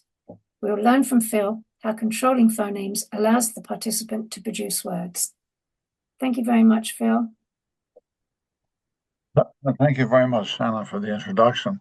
I felt you were giving my speech. Okay. I sort of felt that as well. Sometimes I get too long an introduction. Now you got nothing to say. Let's all have a cup of tea. It's great. So how do I Do I have to share my screen or something? You do. Perhaps Barker can talk you through it. You do need to press screen share. In the bottom of your screen, there's a green share button now. It just makes you go. Right. Yeah, I kind of have it. Okay. I've done this before. Okay, can you see something? We can, but we can see your main screen and your small slides. So you need to move one further along. Yeah. Right. You see that? Yeah, but we can also see your cursor and all of your other, or the layout of your screen. Nearly. Now, do you see that? Yes. You've got it. All right. You've got it. Okay, thank you very much. I'm delighted to be here. This is really exciting for me because I know the audience will, to certain members of the audience, this is going to be very relevant. So I titled it just Neural Speech. That's me, and this is at the Brain Foundation annual meeting. Now, our little icon kind of says it all. And by the way, can you hear me okay? Perfect. You can. Okay, great. So there's a little black box, somebody's locked inside, and we get them out of the box using neural signals and translate that into neural speech. So that's the summarized thing. We're done. I can go home now. I'll do the rest. You won't let me off the hook. Okay, so the problem is very simple.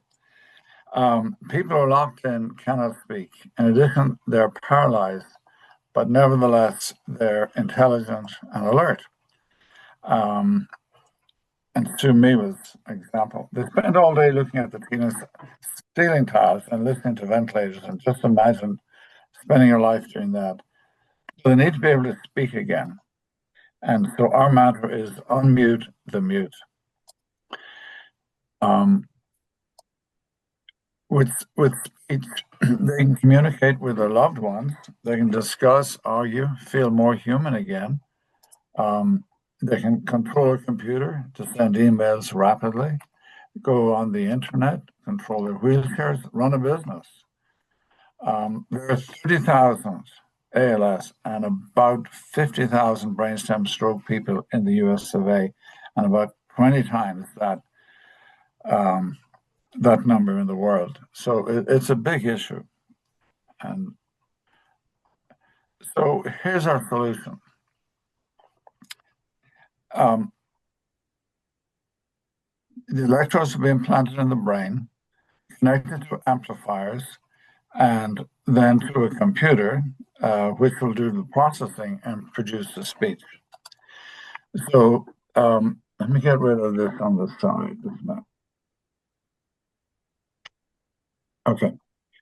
The neurotrophic electrodes record from the speech cortex, and neural signals are wired to the amplifiers. The amplifiers send the data to the processor, which is essentially a laptop computer, that decodes the signals and outputs the signals as speech to the computer speaker. So some people are concerned that if it's silent speech, cannot be decoded. And from the subject ER and myself, we've demonstrated that silent speech can be decoded.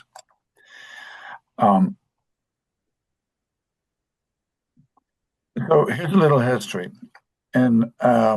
As Shannon said, in 1986, conceived the neurotrophic electrode designed to grow the neuropil into the electrode tip. And then in that year, we did our first rat implants and simply deflected their whiskers to evoke the activity. And that's all. And these are all the references in italics. And then in 92, we did the first monkey implant and looked at the movements of the arms as they reached out and grasped. And we looked at the relationship of these movements to the single units.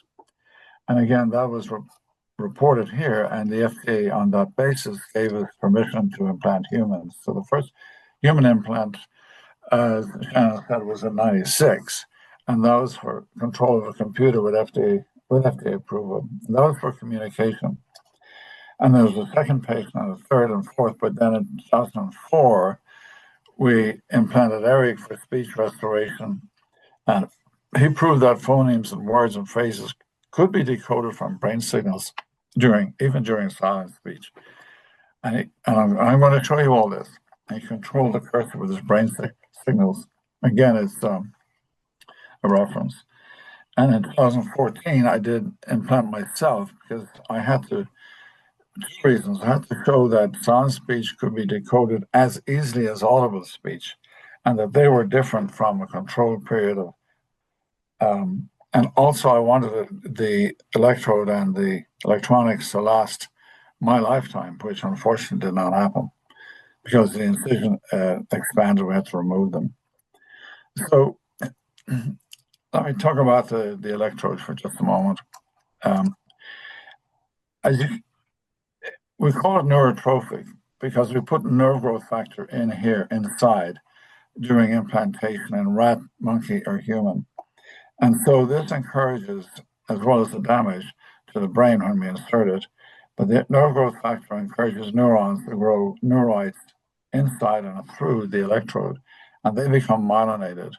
And the histology in rat, monkey, and human shows that there's no scarring, no gliosis, and that's why it persists. And that was even 13 years after implantation in Eric, whose dad is here, and we'll talk about Eric some more. So this is what it looks like. You can see the coil that's there, the coiled wires for strain release, because that's super important. Then there's a little shelf here to stop the surgeon pushing it in too far. And then the tip, and here's the tip. That's the glass, and you can see 1, 2, 3, 4 wire tips. That's 500 microns. And these wires, 4 wires in this case, are glued to the shelf of glass that's right here.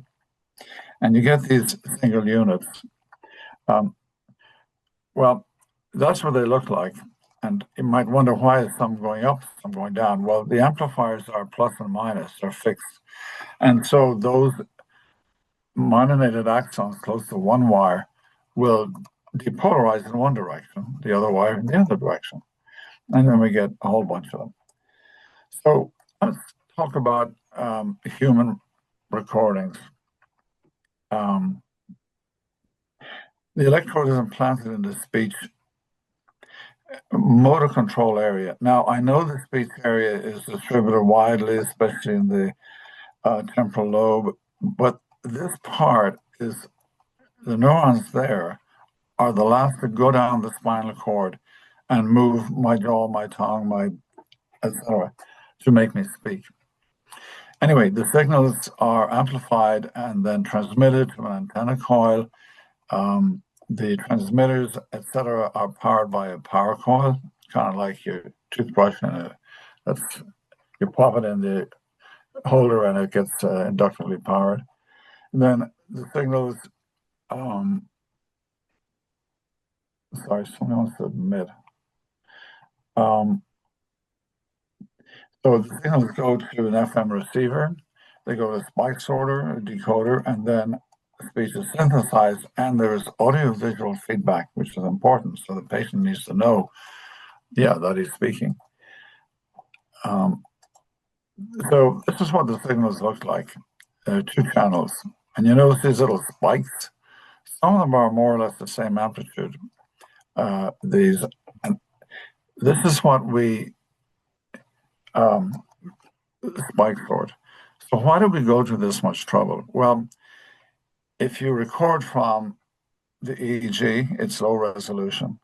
Surface of the brain is better. Some people invade the brain like we do, and they use multi-signals or continuous signals. But the highest resolution is in the single units. So we go for the highest resolution, even though it's a lot of bother, but it's well worthwhile. So these are what they look like. Some go in one direction, some depolarize in the other direction. They're small, they're maybe 20 or 30 microvolts. And we do various tests on to make sure that they are single units, like autocorrelations and so on. And some of them fire really slowly. This is 15 seconds. And these are probably the bigger, well, I know they're bigger, and they're probably the corticospinal tract neurons. And then some are very fast, they're probably interneurons. So So that's what you get from inside this electrode. You sort it out. So here's a subject list. There's myself, that did it for decoding speech, and Eric. It's 13 years, and he died after 13 years of implantation. And we decoded speech with him. And then I'll talk about JR, who was the first cyborg, and MH Marjorie, who was the first to be implanted, but she did not control the computer, but she did show us that we should continue on. So let me show you her data first. MH, she was almost a complete locked-in syndrome. She had ALS, and she had some eye movements that her husband could interpret, but I couldn't. So here are the signals at day 16 and day 24. There are plenty of signals, large amplitude, small amplitude, etc. And on day 52, we did some baseline recording, and then we asked her to turn the signals on, which she did, then off. Then on, off, on, off. When I saw that, I said, wow, this is really going to work. I mean, here's somebody who's locked in. She was intelligent, a very intelligent person. She was in her 50s. And she could turn the signals on and off. So I knew we had something. And then with JR, learning to communicate, we implanted him in 98. And he had a screen with 5 different targets. And he would start, the cursor would start here, and he could control it in 2 dimensions, across and down. And the idea was to hit number 4. And you can see it on day 120, 121, and 122 that it took a few trials. These are seconds, how long it took him to reach number 4. So after about trial 5, 6, he did pretty well. So he could learn that. And then we gave him a target, which was 4, which was this one. And we said, okay, I want you to hit it. Well, he didn't do so well at the beginning. Then he did well. He hit it 4 times in a row. And then we stopped. We took a break. And we did it again, and he did fairly well. And we took another break, and then he hit 5 in a row. And then fairly well. He was getting tired. And this was day 243 after implantation. And you can see here, the time it takes to do that was really long at first, but it dropped down to just like 10 seconds or so. And but then as he went on and on in the trials, it got worse because he got fatigued. So learn to communicate. So we said, okay, let's learn to spell. So we gave him this screen, simple letters. He could move the cursor across the screen. The cursor went to this, and it flipped back to the beginning. He moved it across and down. His first attempt to spell his own name, John. So he did that. This is day 265. And then he did it 4 times in a few hours, and then he did it. And then on day 266, we said, let's do it again. And he made a real mess of it this time. And then finally, in the 3rd attempt, he made a reasonable spelling. And then said, okay, let's try again. No, he didn't go to J. He went P, H, I, L. He started spelling my name. And then he spelled Kim's name. Then he spelled Melody's name. JR was an independent veteran. He knew that what he wanted to do, and he wasn't going to take any orders from us. He just said, okay. And then he spelled my name and then John Goldwaite's name. He was a weird character. Then on day 423, we had somebody new came to the lab called Brandon King. So we asked him to spell his name. So he spelled his name, Brandon. Then we said, what's your favorite movie? And he said, Gone with the Wind, which he spelled perfectly. And then Melody and I said to him, well, what are you thinking about when you're moving the cursor? And he spelled out nothing. So we looked at ourselves and said, let's go home. So we went home and came back the next day and asked him what he was thinking about. And he said, and he spelled out the cursor. So now we had implanted his arm area, and this was now the cursor area.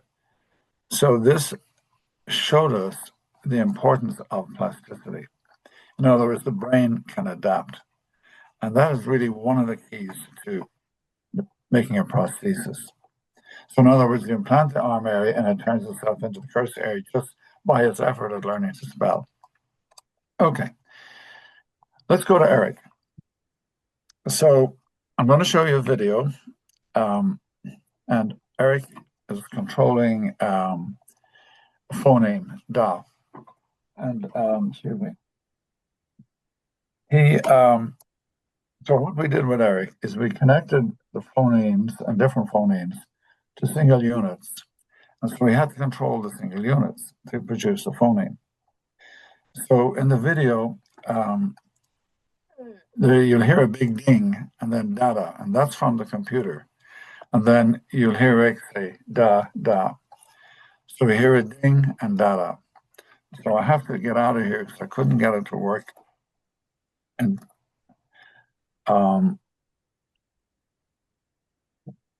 just give me a moment. Coming up. No items, mass search. Thank you very much.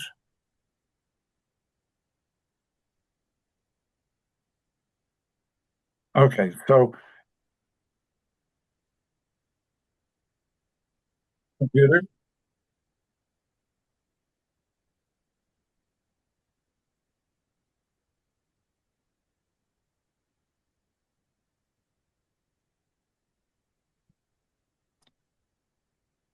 So you can hear and then pop back into this. You could hear Eric say dada.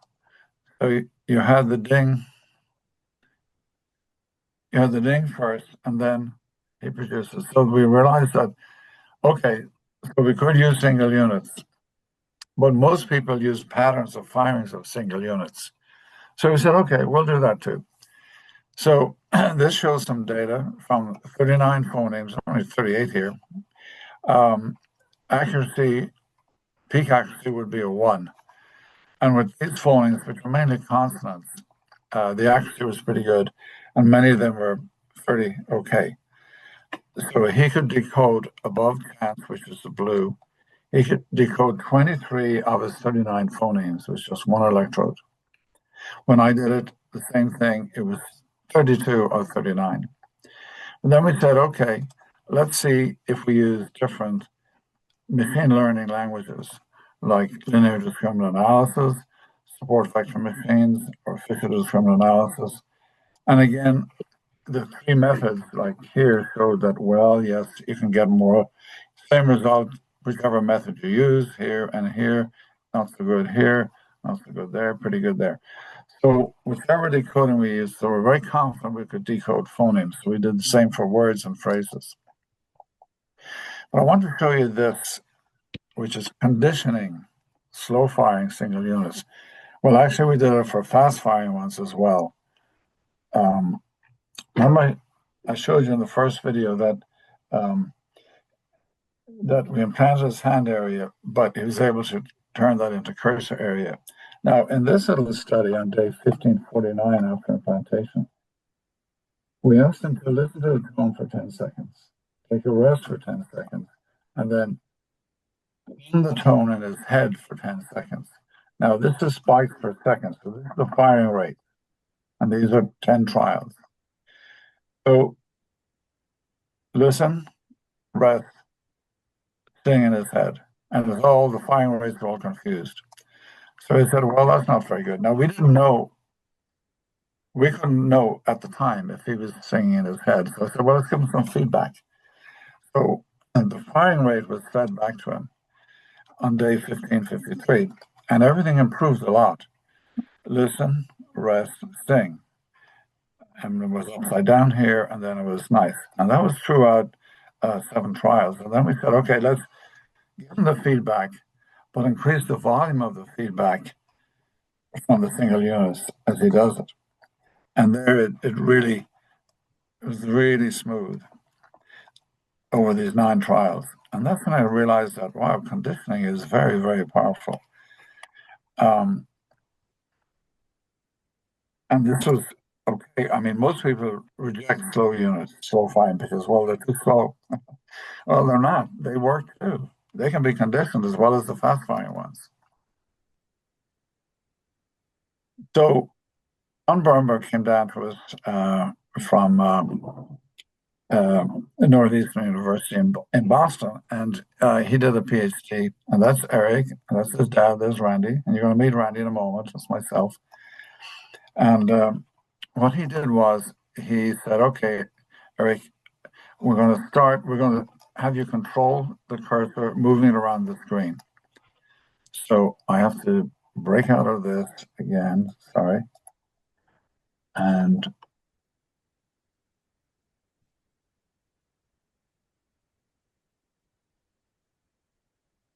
okay.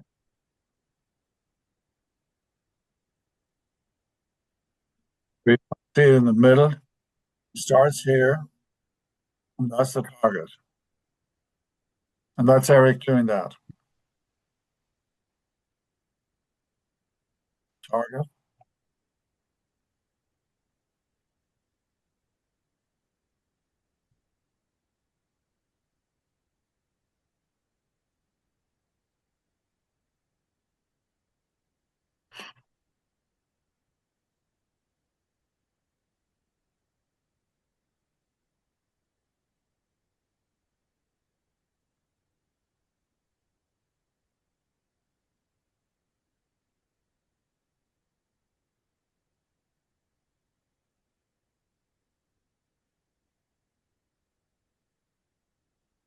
So,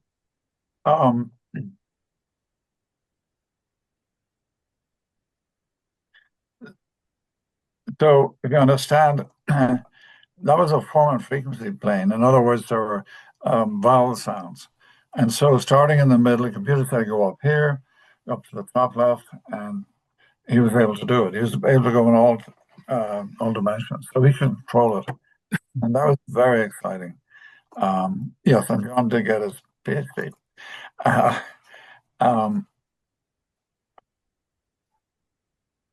Oh, okay, I'm trying to move along. Doesn't want to.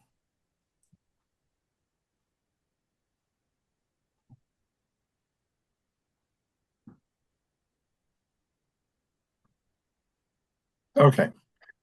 So I still wasn't happy because we weren't sure that it was just as easy to decode silent speech as audible speech.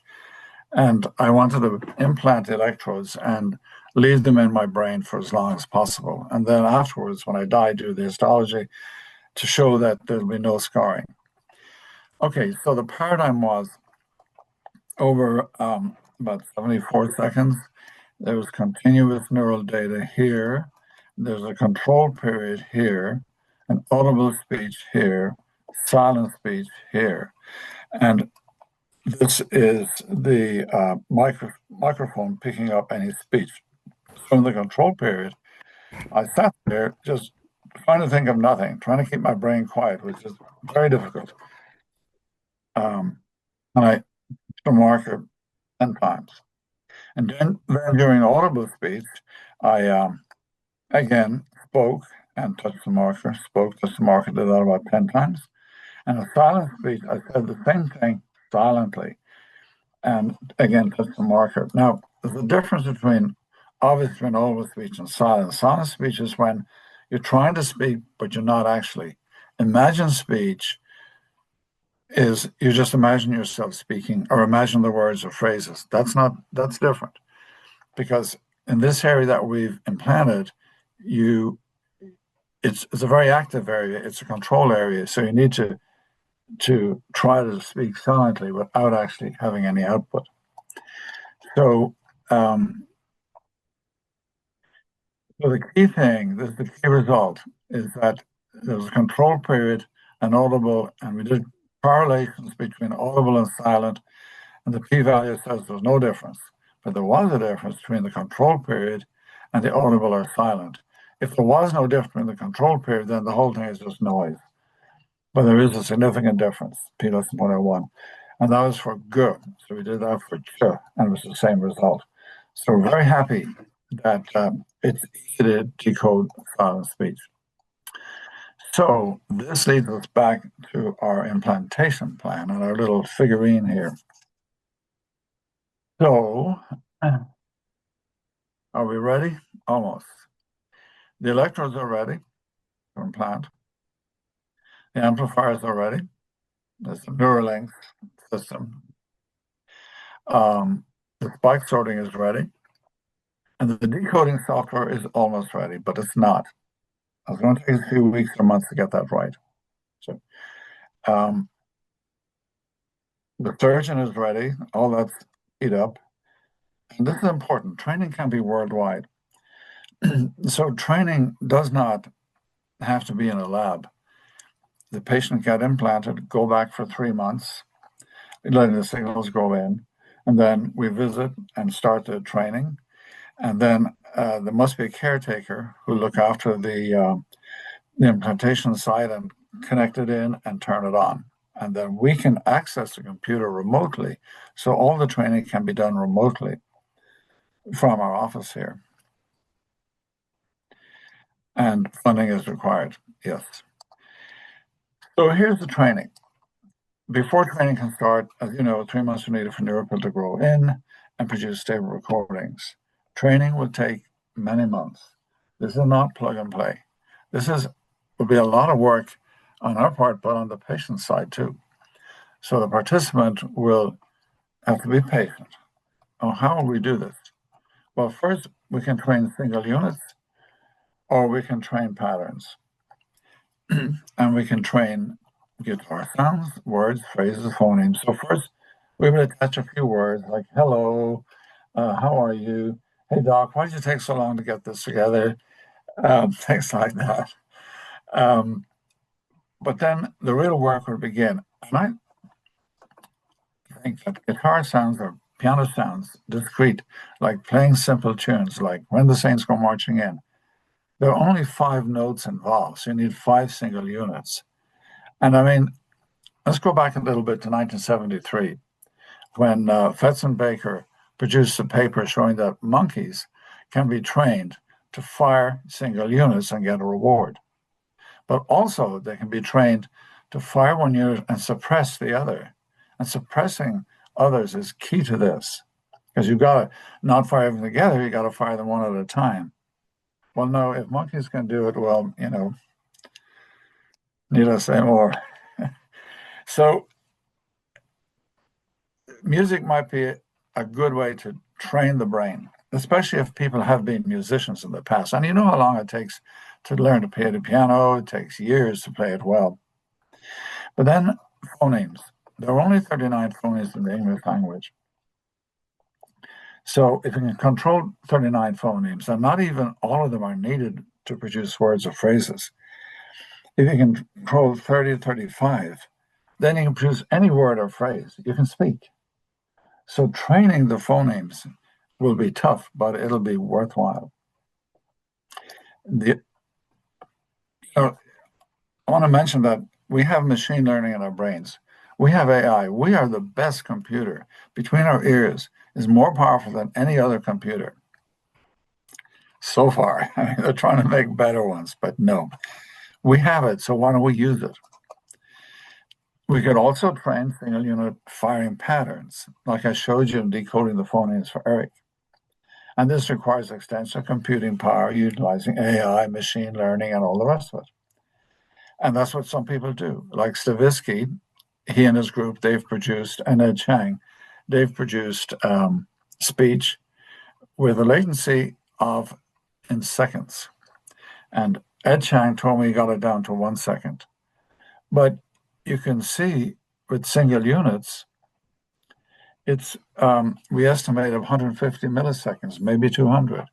If it's more than 200 milliseconds, then it sounds like an echo, and it doesn't sound like your speech. So the latency is super duper important. So they're the ways that we're going to train. And well, who are we anyway? There's me. There's Dina is the engineer, Dina Andresen. Jeff Duke is the programmer. And Keely Reid of Neuralinks is also assisting with programming. We're working on that at the moment. Then we had a partner, Daniel O'Hare, at the Microelectronics Centre in University College, Cork in Ireland. He's developing implantable electronics. And we have a partner, Professor Madeleine Lowry, and her student, Sakia Prathana, is studying electoral improvements at the Bioengineering Centre at University College Dublin in Ireland. So we have two neurosurgeons, Dr. Cervantes and Dr. Principal here. So thank you very much. Happy to take any questions. That was very impressive. Thank you very much, Phil. And an impressive team behind you and with you. Does anyone have any questions for Phil?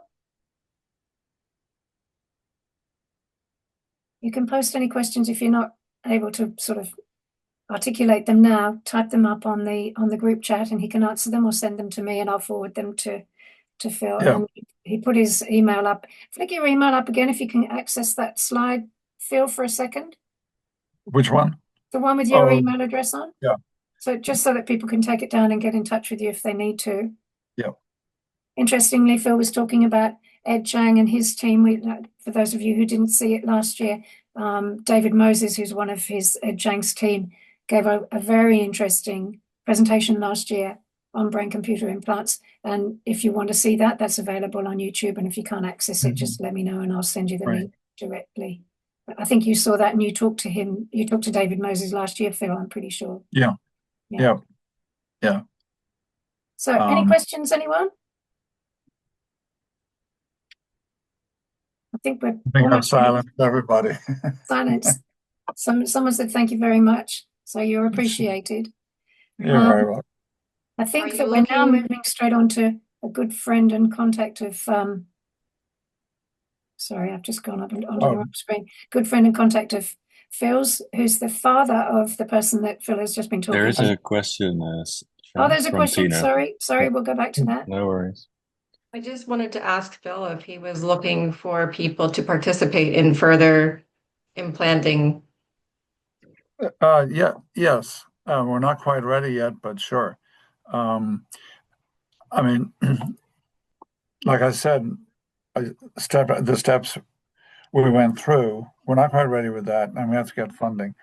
And to do that, I'm not sure how much it would cost, but it would be in at least 100,000, maybe several 100,000. But I haven't costed it out yet, and try to persuade the surgeons not to charge too much, and so on. And then our training, like I said, training from a distance, accessing the computer to train the patient is, just do that. So it's not that expensive, but obviously it is a big chunk of money. But yeah, we're looking for people, sure. Do you have somebody? Me, yes. No, I just thought that might be worth knowing in this group to spread the word. It is worth putting out there. Thank you very much for thinking of mentioning that, Tina. There are quite a few people in the United States because that's where Phil is. So Phil's in Washington, D.C. So anybody that is interested, perhaps contact him direct and you can discuss that as a future option. Any more questions? Sorry, my phone was going off. Lucky it didn't earlier. The next person that we're going to hear from is the father of Eric, who was the man that Phil has been working with this brain implant. Eddie's son, Eric, was the recipient of the brain-computer implant that we've just heard about. Eddie is going to tell us about Eric and about that brain's computer implant experience. There'll be a discussion then between Phil Kennedy and Eddie Ramsey, and you can ask any questions that come up for you. So I'm looking forward to hearing this. This is an aspect I haven't heard before. Thank you very much.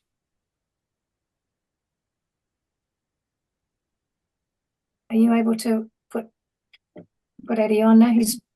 Eddie, you're ready to go. You're a co-host and you can come online now.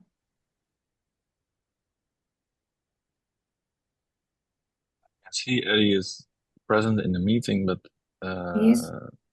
no camera or microphone on right now. I don't know if he is listening. You got a way of contacting him, Phil? I can text him right now. That would be great. He thinks he's on at 10. We are a little bit early. I see Eddie now on the screen. Yeah. Eddie, you should unmute yourself if you want to speak. So press the. Can you hear me there you now? go. Yeah. There we go. Loud and Yeah, there clear. you are. Hello. Okay. You came and you went Morning. again. I'm sorry. You came and you, oh, there you are. You're on the full screen again. Good to meet you. Hello. Hello. Thank you for having me, Shannon. What I wanted to do is I wanted to kind of bring the perspective of caregivers or parents of the patients that participate in this research, because when you find out that you have a locked-in patient that you're dealing with, it throws you into a completely different perspective in your life that you've never dealt with. And what I did is I tried to do as much research as I could and find out as much as I could, as fast as I could. And a lot of my training in the military and in college helped me understand a good bit of stuff that from my research that was quite extensive, but in many ways it was vague. There just hadn't been a lot of research done. So the way that I found out of getting involved with Dr. Kennedy was through a teacher. When Eric got to go, excuse me, when Eric got to go back to school after we got over the initial shock and caregiving training and all that, one of his teachers had been to a seminar where Dr. Kennedy had spoken, and we had run the gamut of everything available to him, eye movement. We had teachers come to the house and try different things to get him to move, different muscle movements and stuff. And all that ran to an end really fast because he was completely locked in. The only thing he had was eye movement. And after a bout with the flu, he even lost that. The first thing that I did was I developed a word board for him. I took the alphabet and took the vowels out of it.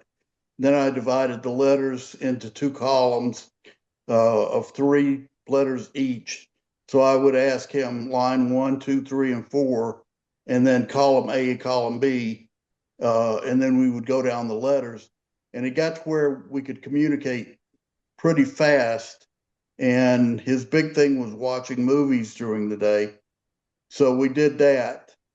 And then after his bout with the flu, I don't know if he lost interest or it just tired him out too much using the word board. But then when I found out about Dr. Kennedy's research, we set up an appointment and got together, and he gave me an overview of it. And I went through and tried to find other research and everything, which I found I found some, but it was varied and far between and everything. So I decided to take a chance with Dr. Kennedy because that was the only research available to me that was left at the time. I talked to several doctors about maybe having brain surgery or something like that, and everybody was, no, it's just not possible. We're not to the point where we can correct what was the damage that was done by the stroke. So when I got with Dr. Kennedy, the further we got into the research, the more I understood it through a lot of my training.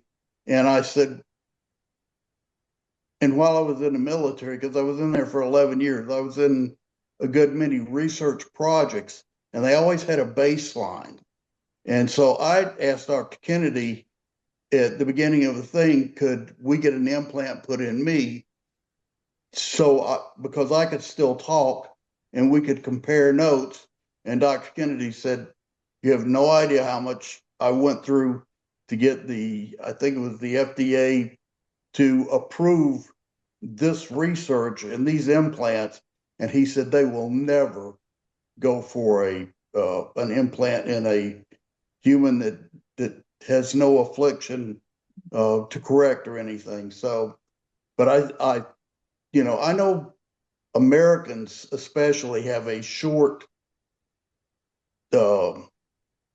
attention span when it comes to something. If you don't keep them fresh on something or it's moving at a pretty fair pace, they lose interest in it.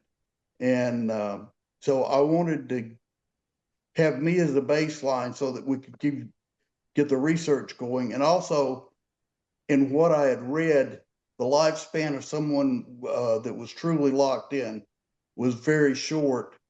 And it all came down to, I don't know if it was depression on the patient's part or that they became exhausted mentally, or I don't know what it was, but the lifespan was fairly short.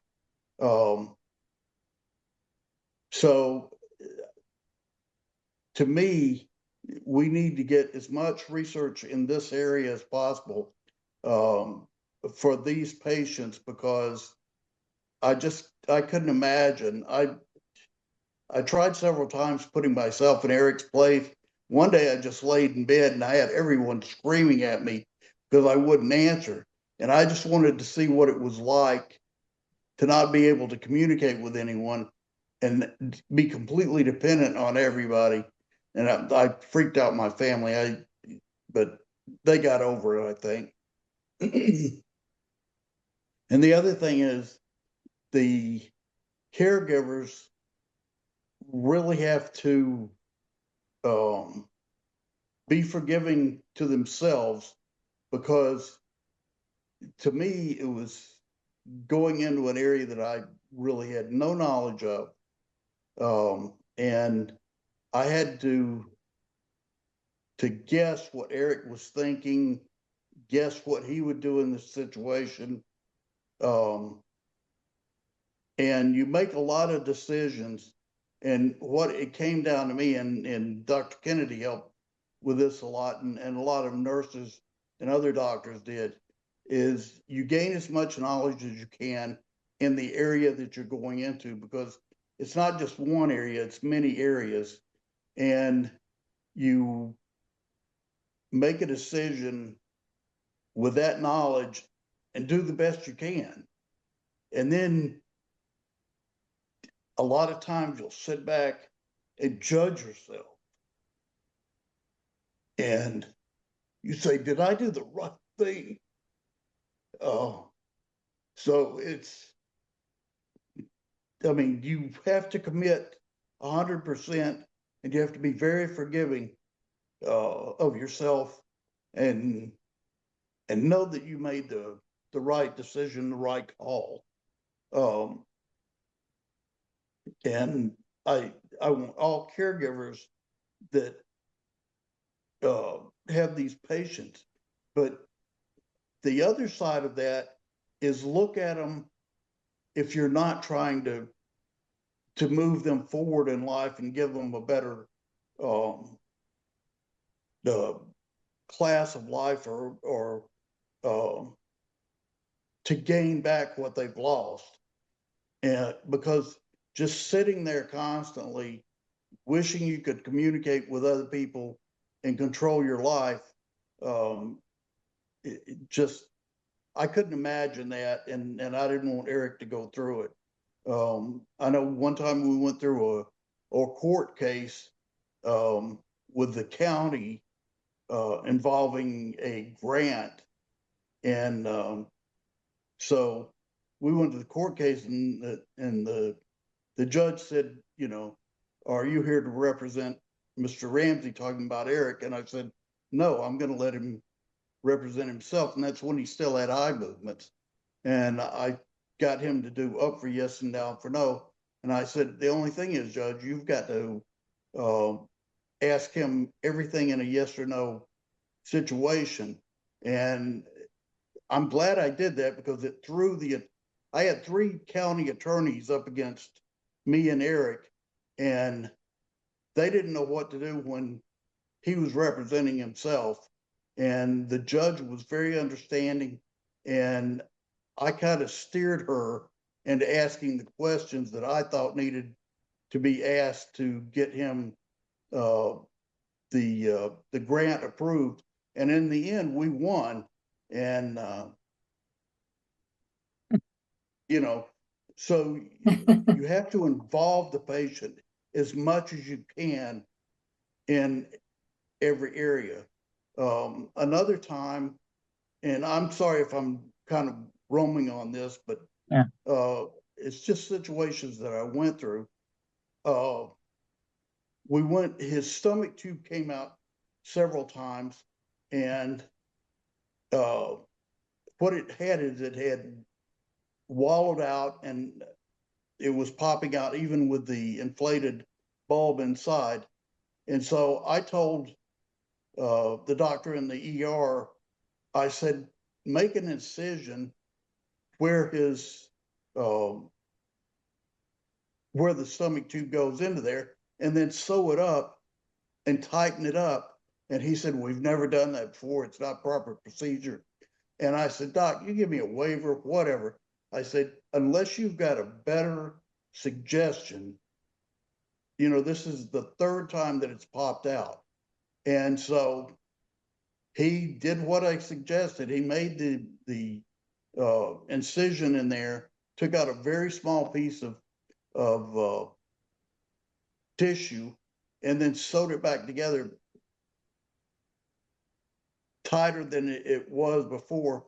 And we never had that problem again. So, I mean, you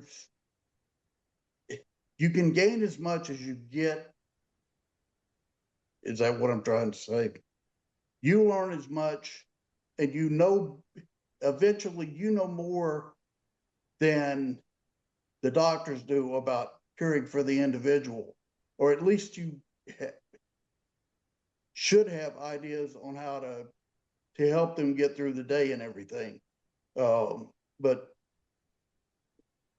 I think the biggest thing I want to stress to caregivers, parents, friends of these patients is you have to be forgiving to yourself, because you have to understand that they have no direction unless you help them move in one direction or the other. And then you've got to say, I did my best with the knowledge that I had. And I want to thank Dr. Kennedy for all he did for our family. Yeah, you're a wonderful father, and he's a wonderful man. I can appreciate the effort that you've put into talking to us today. It's highly emotional, and you're clearly just such a loving person, and you did so much for your son. It's just outstanding to hear you talk. Yes, I second those remarks. Eddie, you're a champ. It's unbelievable. For 13 years of what Eddie went through, caring for his son, took him on a cruise, take him to the playground, bring him into the lab, was it 2 or 3 times a week? And all you did for him is unbelievable. You're a great guy, Eddie. You're a great guy. And you talk about forgiving yourself. There's nothing to forgive. There's nothing to forgive. You were wonderful. Absolutely great. You're a wonderful person and a wonderful carer. You didn't have a template. You had to do it all yourself. You had to figure it all out as you went along and be proactive and do things that other people perhaps wouldn't have even considered. And to have been able to find Phil, who's done such groundbreaking work and was able to help Eric, is extraordinary. That you both are in the same country and you were able to get to Phil is wonderful. Yeah, and the results we got from Eric were just pushed us forward so much. Now, I know it was 10 years and 3 years he didn't want to work with us and all that. That was great. but he'd worked with us at the end in year 9 and 10, and we showed that the signals were just the same ID, the same. We conditioned them just like I showed in my talk, and that's really powerful stuff, Eddie. And you're the guy who held it all together. Thank you. Yeah. I think one of the big themes of today has been the perseverance and patience of not just the people that are living locked in, but of all the people that work with them and the carers that look after them. And as Eddie rightly said, you have to be forgiving of yourself. If you're a carer, you're not going to be able to cover all the bases. You don't know. It's a brand new experience for you just as much as it is for the person that's locked in. And all you can do is your best. And I'm hoping that conferences like this and the Locked In Syndrome Community Association, people can support each other and people feel less alone. Thank you. I wonder, does any of the audience have any questions for wonderful Eddie? I think everybody's pretty stunned by how generous you've been with your emotions in telling us about that experience. Thank you so much, Eddie. Thank you. And thank you, Phil, because Phil was groundbreaking in he had to fly off to Belize and do all sorts of illegal things to get his research going on his own head first. Pretty legal. I fully support Dr. Kennedy, and I fully support his research. Yeah. Yes, I think anyone that's seen and heard Phil is behind him all the way. Yeah. And Phil's open to everybody. He was so open to Eddie Chang and David Moses and all the other people that are working in the field. Everyone's working and pulling together in this. It's not a competition. Some people seem to think that AI is a big competition, but there's so much stuff with AI and computers that everyone's working together on. Yeah, that's right. I mean, since the 10, 15 years ago, the whole field has exploded. Yeah. I mean, I believe I mentioned Stavisky, I meant Eddie Chang, and all these people working on speech restoration, movement restoration, exoskeletons, control exoskeletons.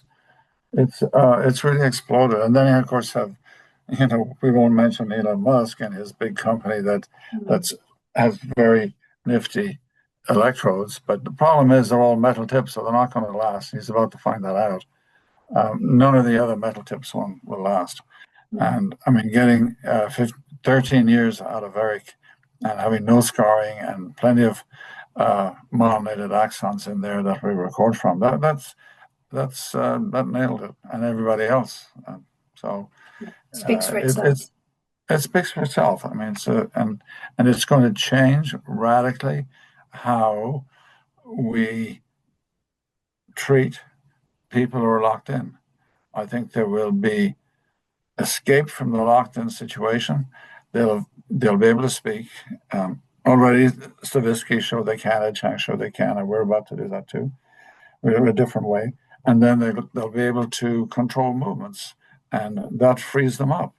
And like I said, they should run a business, pay their taxes. Why not? It's really so encouraging to have heard all of the presentations today, the people that are living locked in, their stories, and the people that are working so hard to help them in so many different aspects of their lives. Thank you all very much. If anyone that's been watching is interested in giving a presentation for us next year, please contact me. I'm looking for more people for next year. We've already got quite a few people in the schedule, but there's always a slot space for more and for more different aspects. So get in touch with me at my Brain Foundation email address.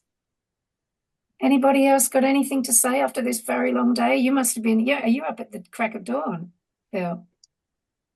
No. Well, early, but not the crack. Well, yes. No, I put you in as late as I could. I didn't want you getting up too early. No, that's fine. That's fine. I made Andre. I think it was Andre that I got up really early because he's in Rio. I thought he was in Yale, so that I got the time wrong. Okay. Yeah. Okay. So, no, it was great. It was a great talk, great session. I heard all this. I wasn't there for lunch. I didn't hear James Brenton. Stefan? This Van der Heijden?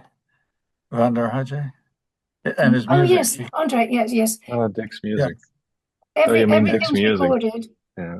Yeah, everything's recorded, so I'll send you the link and you'll be able to listen to anything that you missed.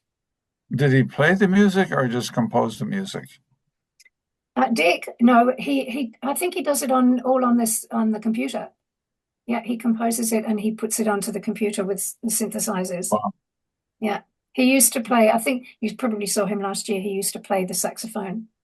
Yeah, Yeah. Got some great pictures of him playing his sax, and he's written in the book as well. So hopefully you'll get hold of a copy of our book. Yeah, I'll get the book. Great. Awesome. All right. Have you got anything else to say, Bauke? I really enjoyed today. Me too. Also, big thanks to you, Shan, for putting it together again. Thank you. I Big thanks to also you for see. sorting out the recording and the tech side. No, of course, very happy to do it. And I see also in the comments, people are very, very happy that we managed to get it done again this year. Yeah, there's lots of thanks from people. That's Thank good, you all good very to much see. for being appreciative. Yeah, I think it was a great day. Really a good variation in speakers, and the presentations from the people at LIS were amazing as usual. Yeah. So Yeah. I'm happy. Yeah. Great. Well, if everybody's done, I think we can close off for the day. And again, if anyone wants to contact me, you're very welcome. Contact me on my Brain Foundation email address. Okay. Okay. Thank you very much. Phil, great to see you. Bye-bye, Bye-bye. Eddie. Thank you so much for your very moving presentation. you. It was really good to hear from you. Thank you Okay. very much. Bye. Bye, everyone.